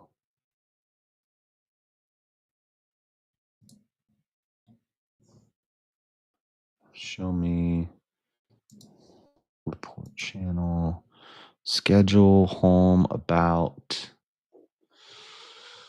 How do I do this? Channel, creator dashboard, subscriptions, settings, channels and videos, home, stream manager, alerts, animated content, settings, profile.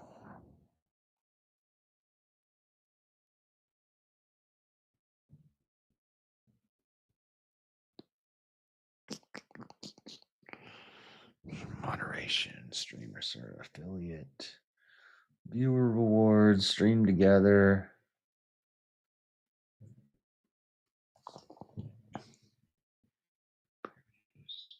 10 subs to go. Social links. New.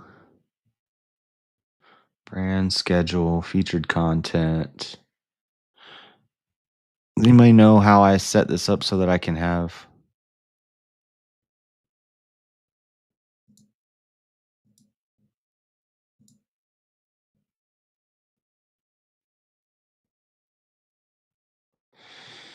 enable clips, permissions, channels you can manage as an editor.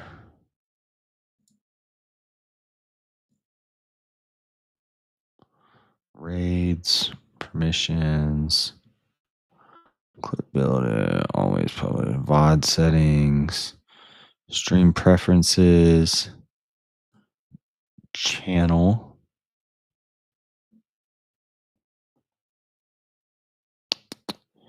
moderation, auto mod, specific users, chat privileges, Streamer survey. I don't want to do a survey. Affiliate. View affiliate agreement. Introducing new monetization tab, viewer rewards, stream together, streaming tools, charity extensions, monetization, content, community.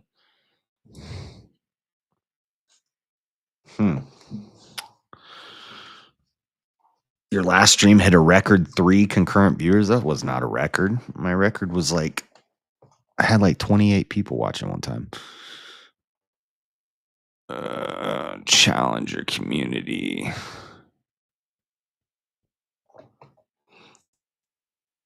I just need to figure out how to enable multiple Twitch channel accounts.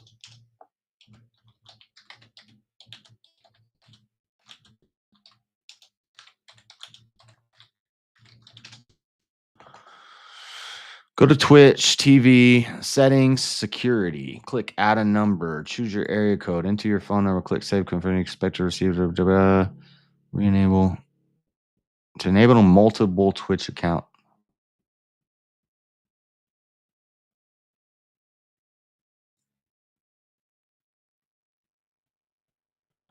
Settings. Security. There is no security option. That's not a thing.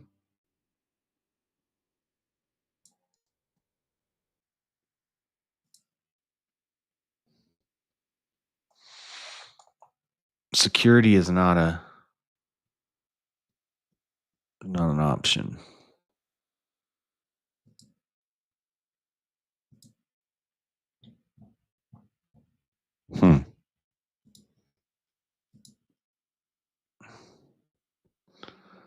Does the mouse have bright blue hair? What are y'all talking about? I'm trying to figure out how to set up a dang second Twitch channel. What if I just do this? What if I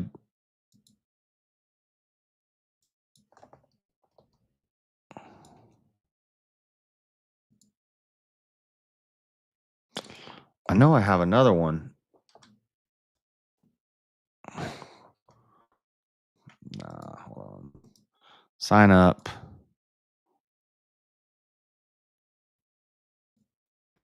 What if I use email instead?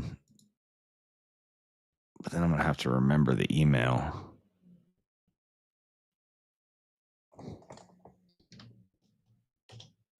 Hold on.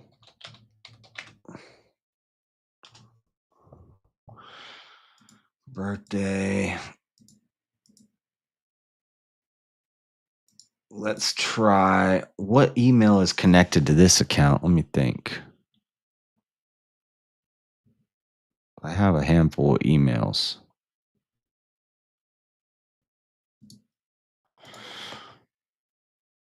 Okay, let's try this.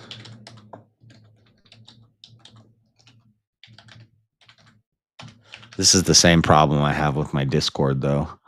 Is I have multiple Discords accounts, and they're all on different emails, and I don't forget which. That email is linked to another account. Okay. What about...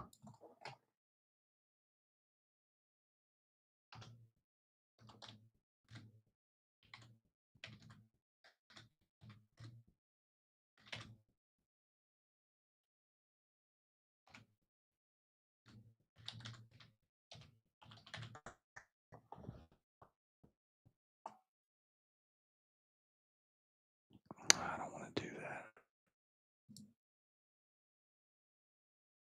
If I do that, I'm going to forget which email it is.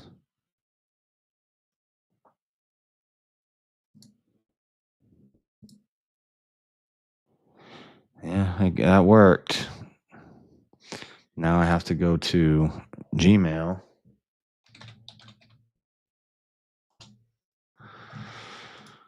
I have to log into that email account.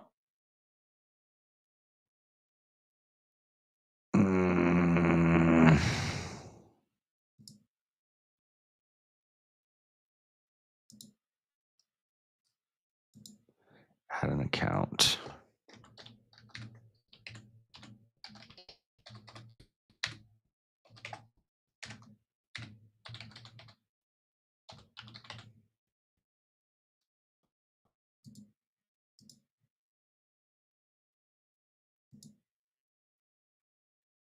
See if this works. Oh, cool. Switch to existing Chrome profile. You're already signed in as that in another Chrome profile. Oh, okay. So, oh, okay. So wait, I can just do this. What? Recovery information.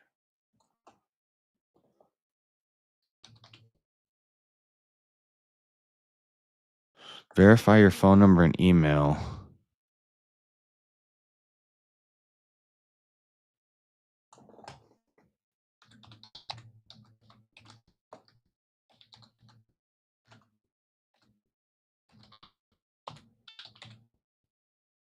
Okay, so it's really only like 3 emails, 3 Twitch accounts, 2 Discords,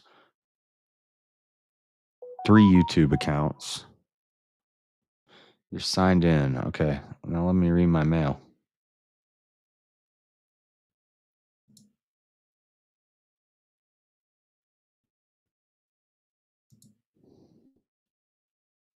You sign in on Windows, Twitch.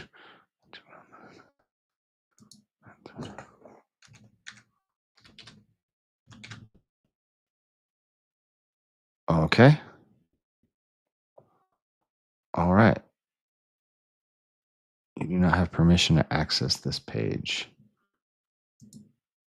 Why?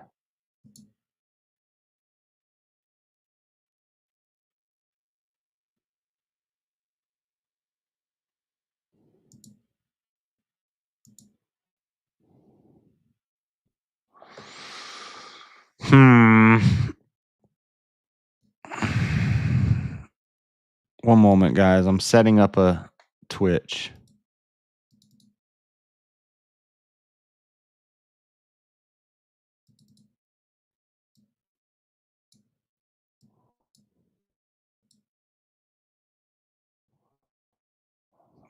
Banner. That's a banner. It's been a banner year, huh? Banner year.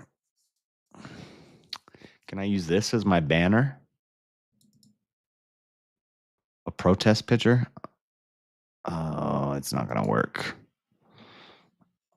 I need something banner sized.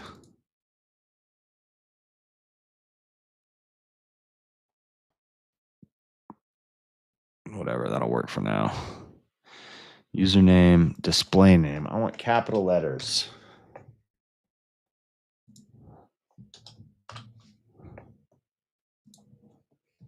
Can I have spaces?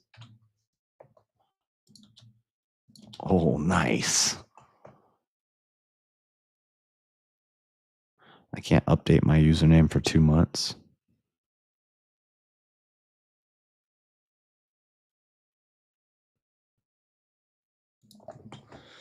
Bio.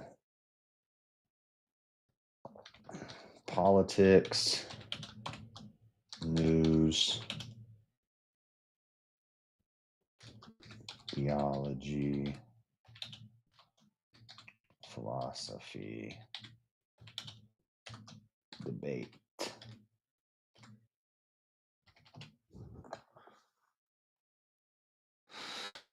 Okay, save. Failed to save settings. Try again. You may not change your display name, only the capitalization of it. Oh, so I can't have spaces. Okay, saved.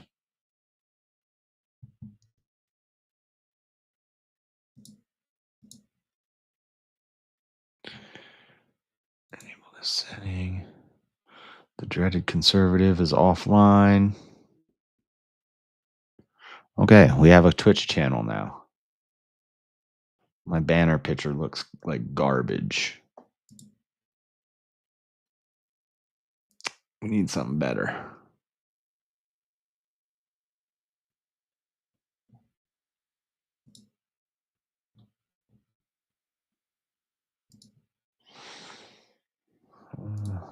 How do I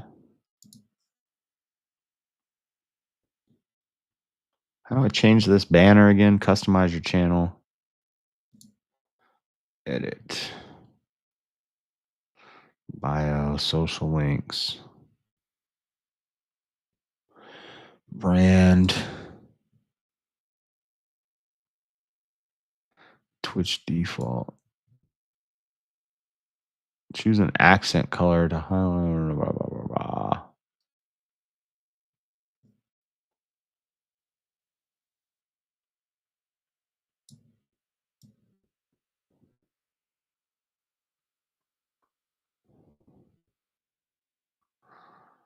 Okay. I need to change this. Upload a photo.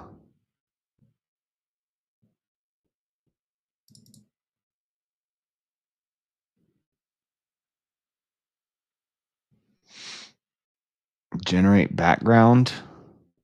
Change the color of the background by selecting a profile accent.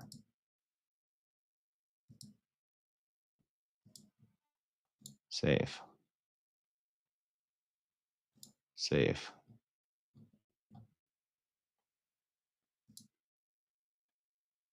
Back to Twitch.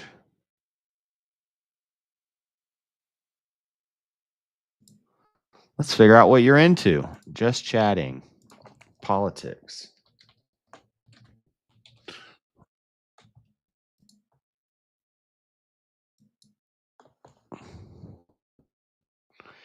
H3. Wow.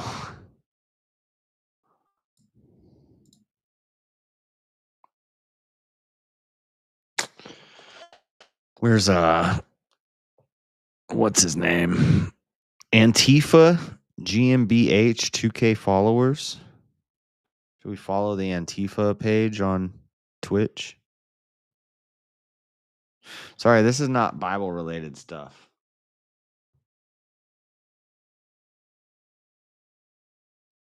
Let's see. Christian.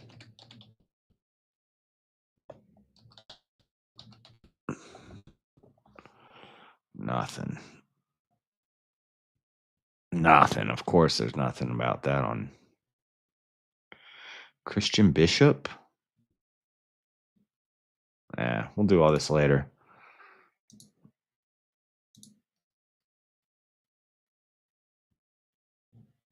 Okay, whatever. So that's done.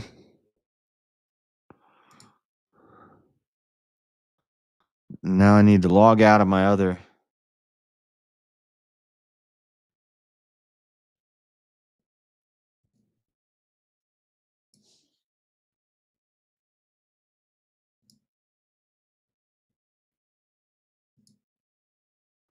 Okay. Sorry, guys. Bibby Women Love Candy. Is Bibby here? Candy. You cochino. What's that mean? Sorry, I haven't looked at chat in a minute. Females are the best mods because we're emotional. That's not a good reason to mod. Hold on. What did Bibby's been here? Twitch is a wash, homie. Yeah, you're probably right, but might as well. We'll speed run how fast I can get banned on Twitch. It shouldn't take that long. Okay, we went from talking about food to talking about animals, which are sometimes the same thing. What's up, Mayhem? Just give it up. It ain't worth it. And then back to food, stuff in his face with sausage rolls. I keep forgetting Josh modded females. What the? Yep, unfortunately, we caved. We caved.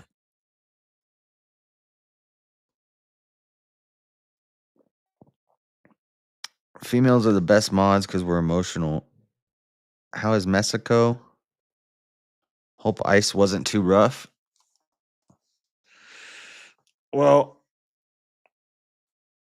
I only modded Rome because I had a bunch of trolls coming in, putting N-word towers and stuff in my chat, and got tired of focusing on it, and so the only person who was there was her, and I just said, "Hey, I'm gonna mod you, ban this person every time they type something," and, she did, so that worked out. Male mods are on strike.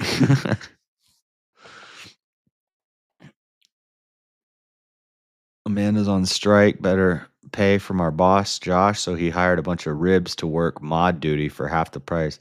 I don't pay nothing. You don't get paid anything from me. She's out ticked. Okay, we got to finish this last chapter.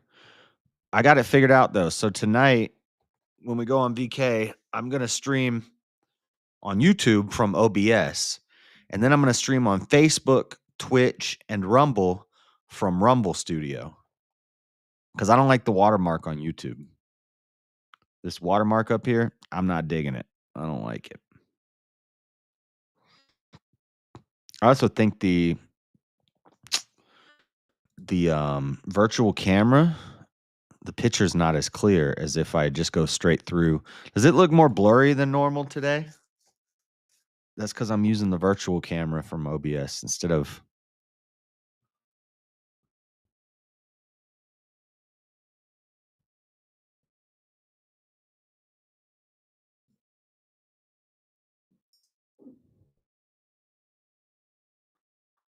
Yeah. Yeah. Yeah. Yeah. Okay. Check, check. Uh-oh. Do we still have audio? Okay, yeah. Okay. Yeah, I think this is gonna work out nicely. It is a bit, yeah, see, it's a bit blurrier. Yeah, so when I stream tonight, YouTube, it will be just how I always do it. But then for all the other places, they're gonna get the lesser value, lesser quality. We've got 4 people watching in Rumble. Or we had 4 people watching in Rumble. But they haven't chatted anything. I wanna see if the chat if they're all connected. Let me try something. Let me try something. Test chat.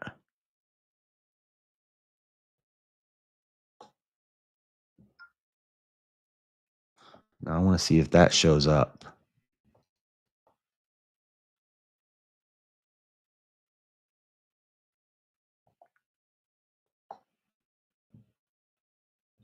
It's not working. Trying to see if the chat from YouTube connects. Somebody go in Rumble and say something.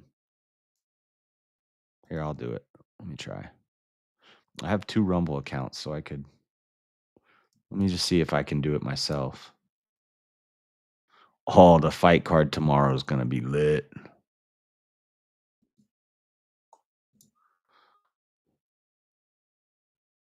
Also, the wrong thumbnail. Let me see.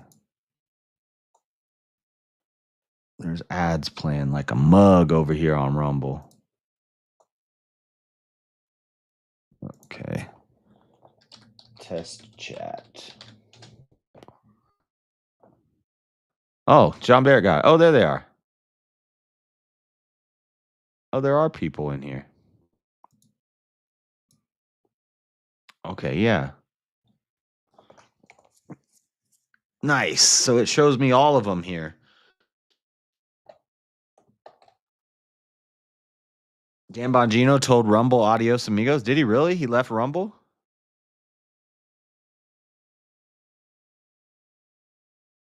Really? How did you guys find me on Rumble? I see my YouTube thing just went down and my Rumble thing went up. You guys all went over to Rumble, Amanda and John Barrett. How did you find me on Rumble? Did you go to my description and find me?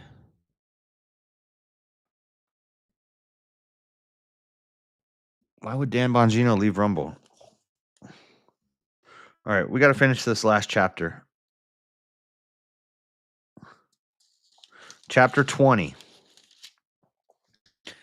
Chapter 20, the water from the rock. It's not a very long chapter.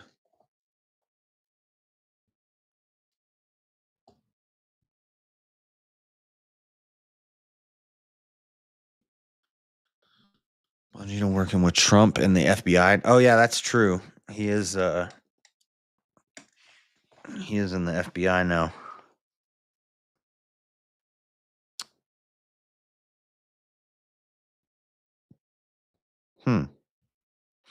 But it doesn't show me the chats from Facebook.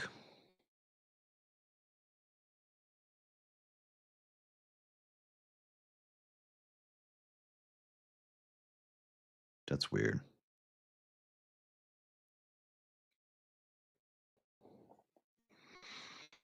You know, when I chat stuff from Facebook, it doesn't show up.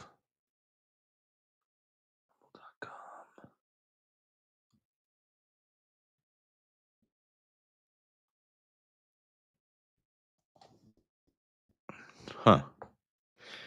Okay, anyway. Enough of that. We've been dilly-dallying long enough. This is supposed to be Bible study, not figure out how to use Rumble Studio Stream. But I needed to get it done for tonight anyway. If you guys are new and you're watching on Rumble tonight and tomorrow night is the real stream nights. Friday nights, we're going VK, Verbal Combat, debate panel show where I'm going to crush it as usual. And then Saturday night is fight nights. If you're an old sub to my Rumble, then you know about the fight nights. There's some in the library of videos here on Rumble. You can see some of the old fight nights that I did while I was at Rumble a while ago. And they were doing quite well. They were getting a lot of views.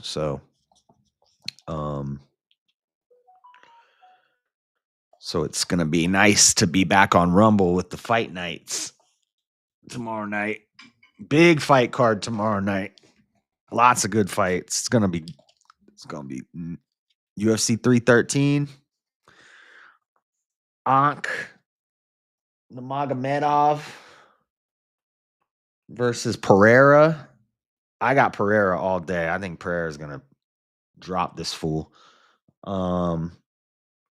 Gaethje versus Fiziev 2. The first one was an amazing fight. That's going to be awesome.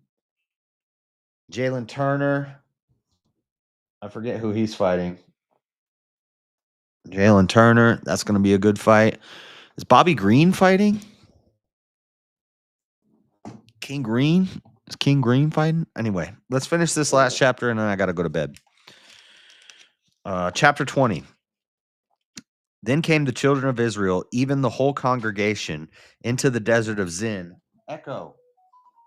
See, you can't get all up in my wires, bro. What are you doing? Getting all up in my wires. Then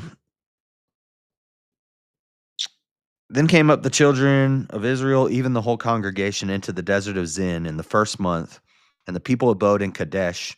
And Miriam died there, and she was buried there. And there was no water for the congregation, and they gathered themselves together against Moses and against Aaron. And let me guess, they're going to start mumbling again. And the people chode. The people chode with chode. E.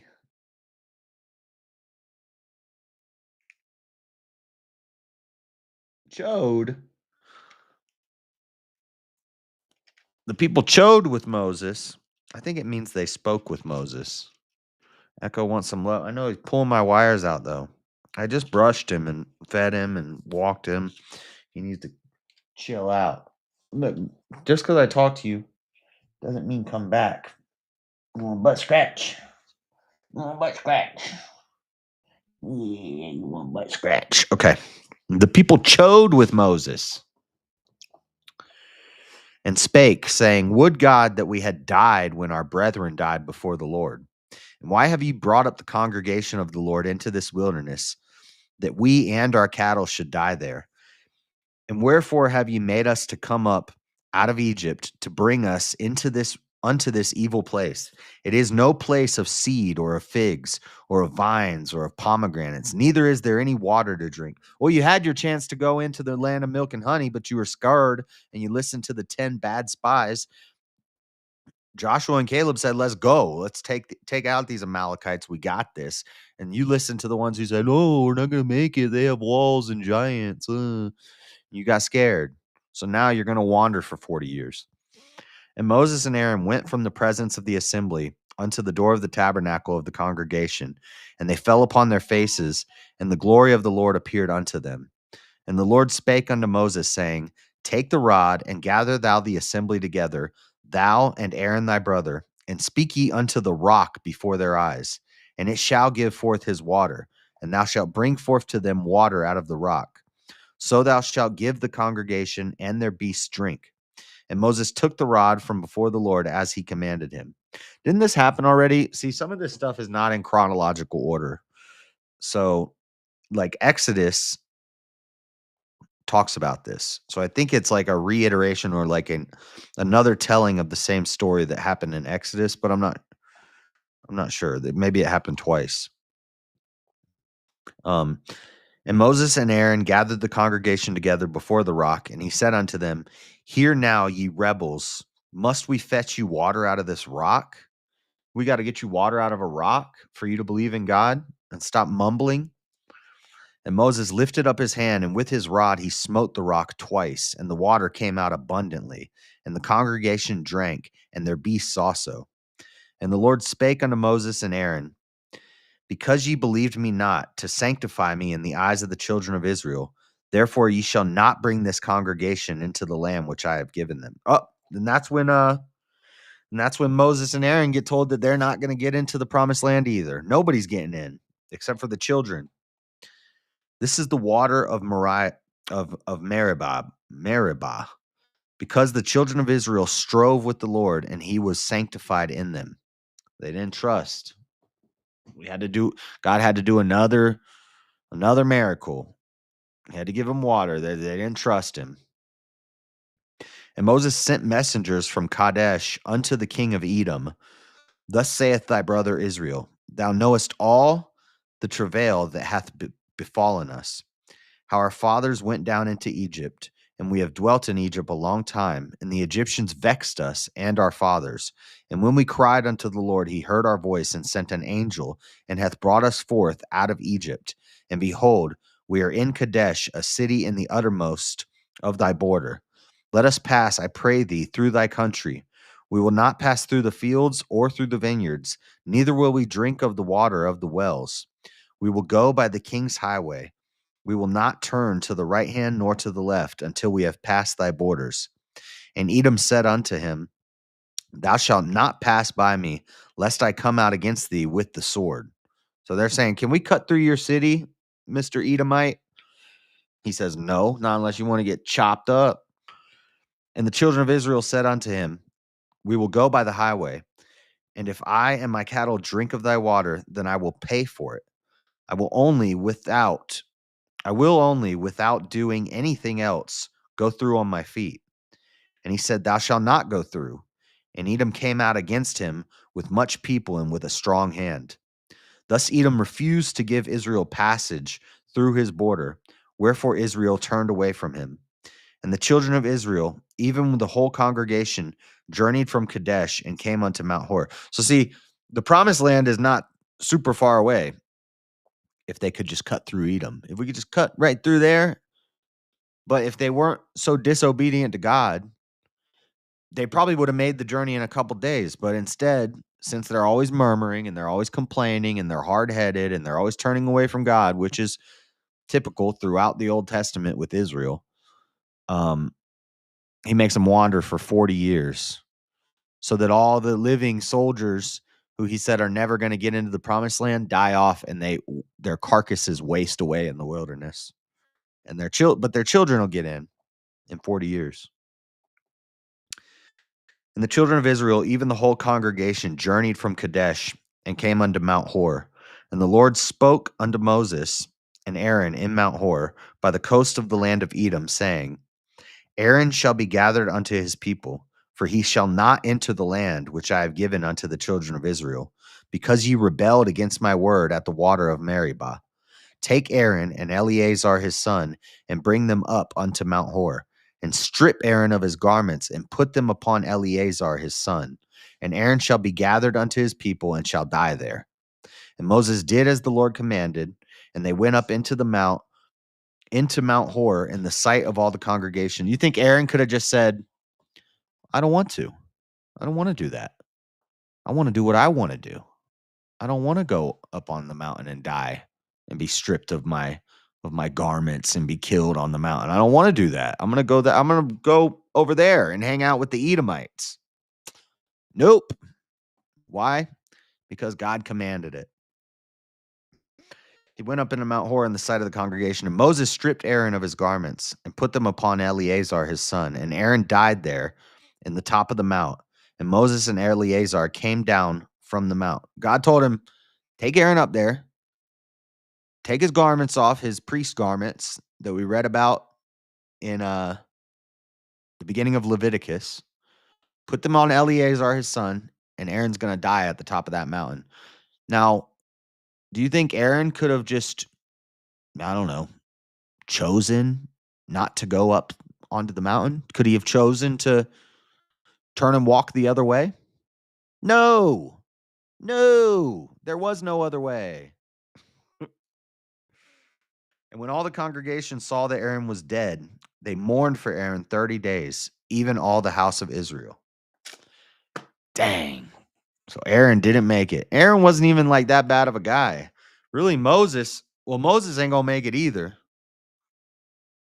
The only people of this generation that's going to get in is Joshua and Caleb. The rest of them, Moses, Aaron, all the 600,000 fighting age men, none of them are getting into the land of milk and honey, but their children will get in with Joshua and Caleb. And we'll find out about that here shortly. But we're on chapter 21, and I need to get some sleep. I work nights. If you're new here, I work nights, and so this is like my bedtime. This is like my bedtime Bible reading. I'm not a preacher. I'm not a teacher. I'm just a guy. I'm just a guy reading the Bible and trying to learn some stuff. Now, the thing is, can I send a raid? See, yeah, this is why I have to do this differently tonight.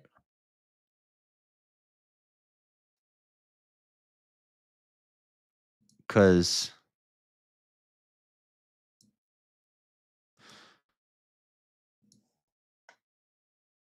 when I go live, oh, it does say it right here. Hey, we got a super chat at some point? Okay, so this is another thing. Rumble doesn't show me super chats. Who sent me a super chat? Elder Lion? I didn't see that through the Rumble thing. Thank you for the super chat, Elder Lion. Chris is live? All right, I'll send you over to Chris. Okay, so I can send a raid. Cool. For the new Rumble people, let me fix this real quick. 16 through 20, right? Save.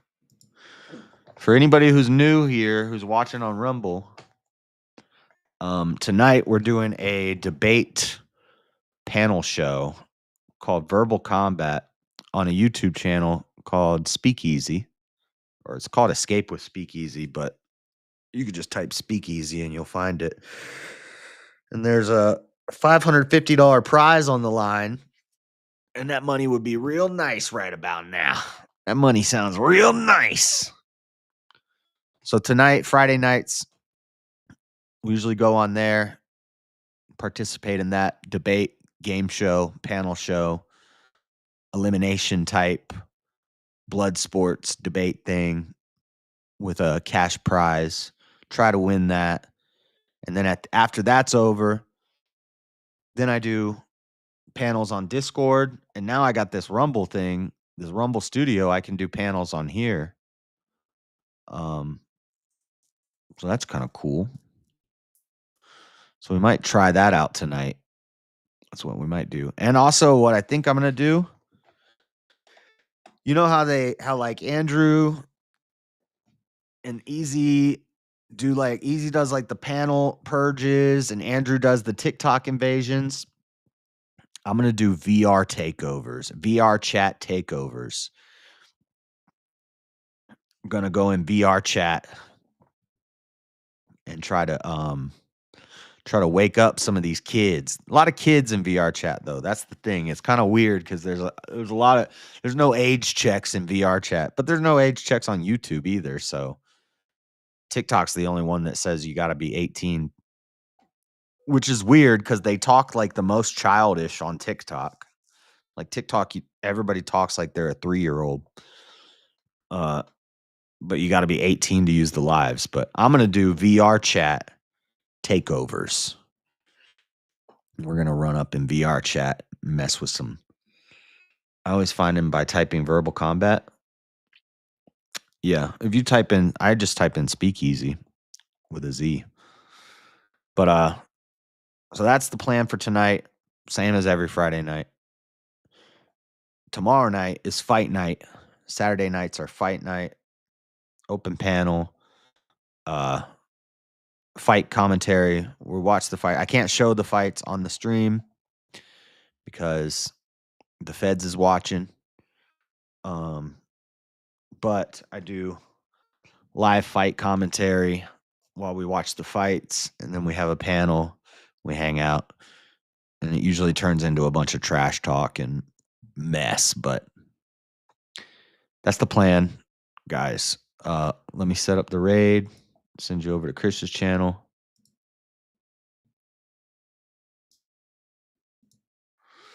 Chris Lestrange. Chris Lestrange. Is it pre-recorded? It says live. All right, I'll send you guys over there. God bless, guys. I will see you tonight. I'll probably try to start like an hour before VK to get all this stuff set up and figured out. But Rumble, Twitch, Facebook, and YouTube tonight. So let's get it, boys and girls. I'm out. God bless. Peace.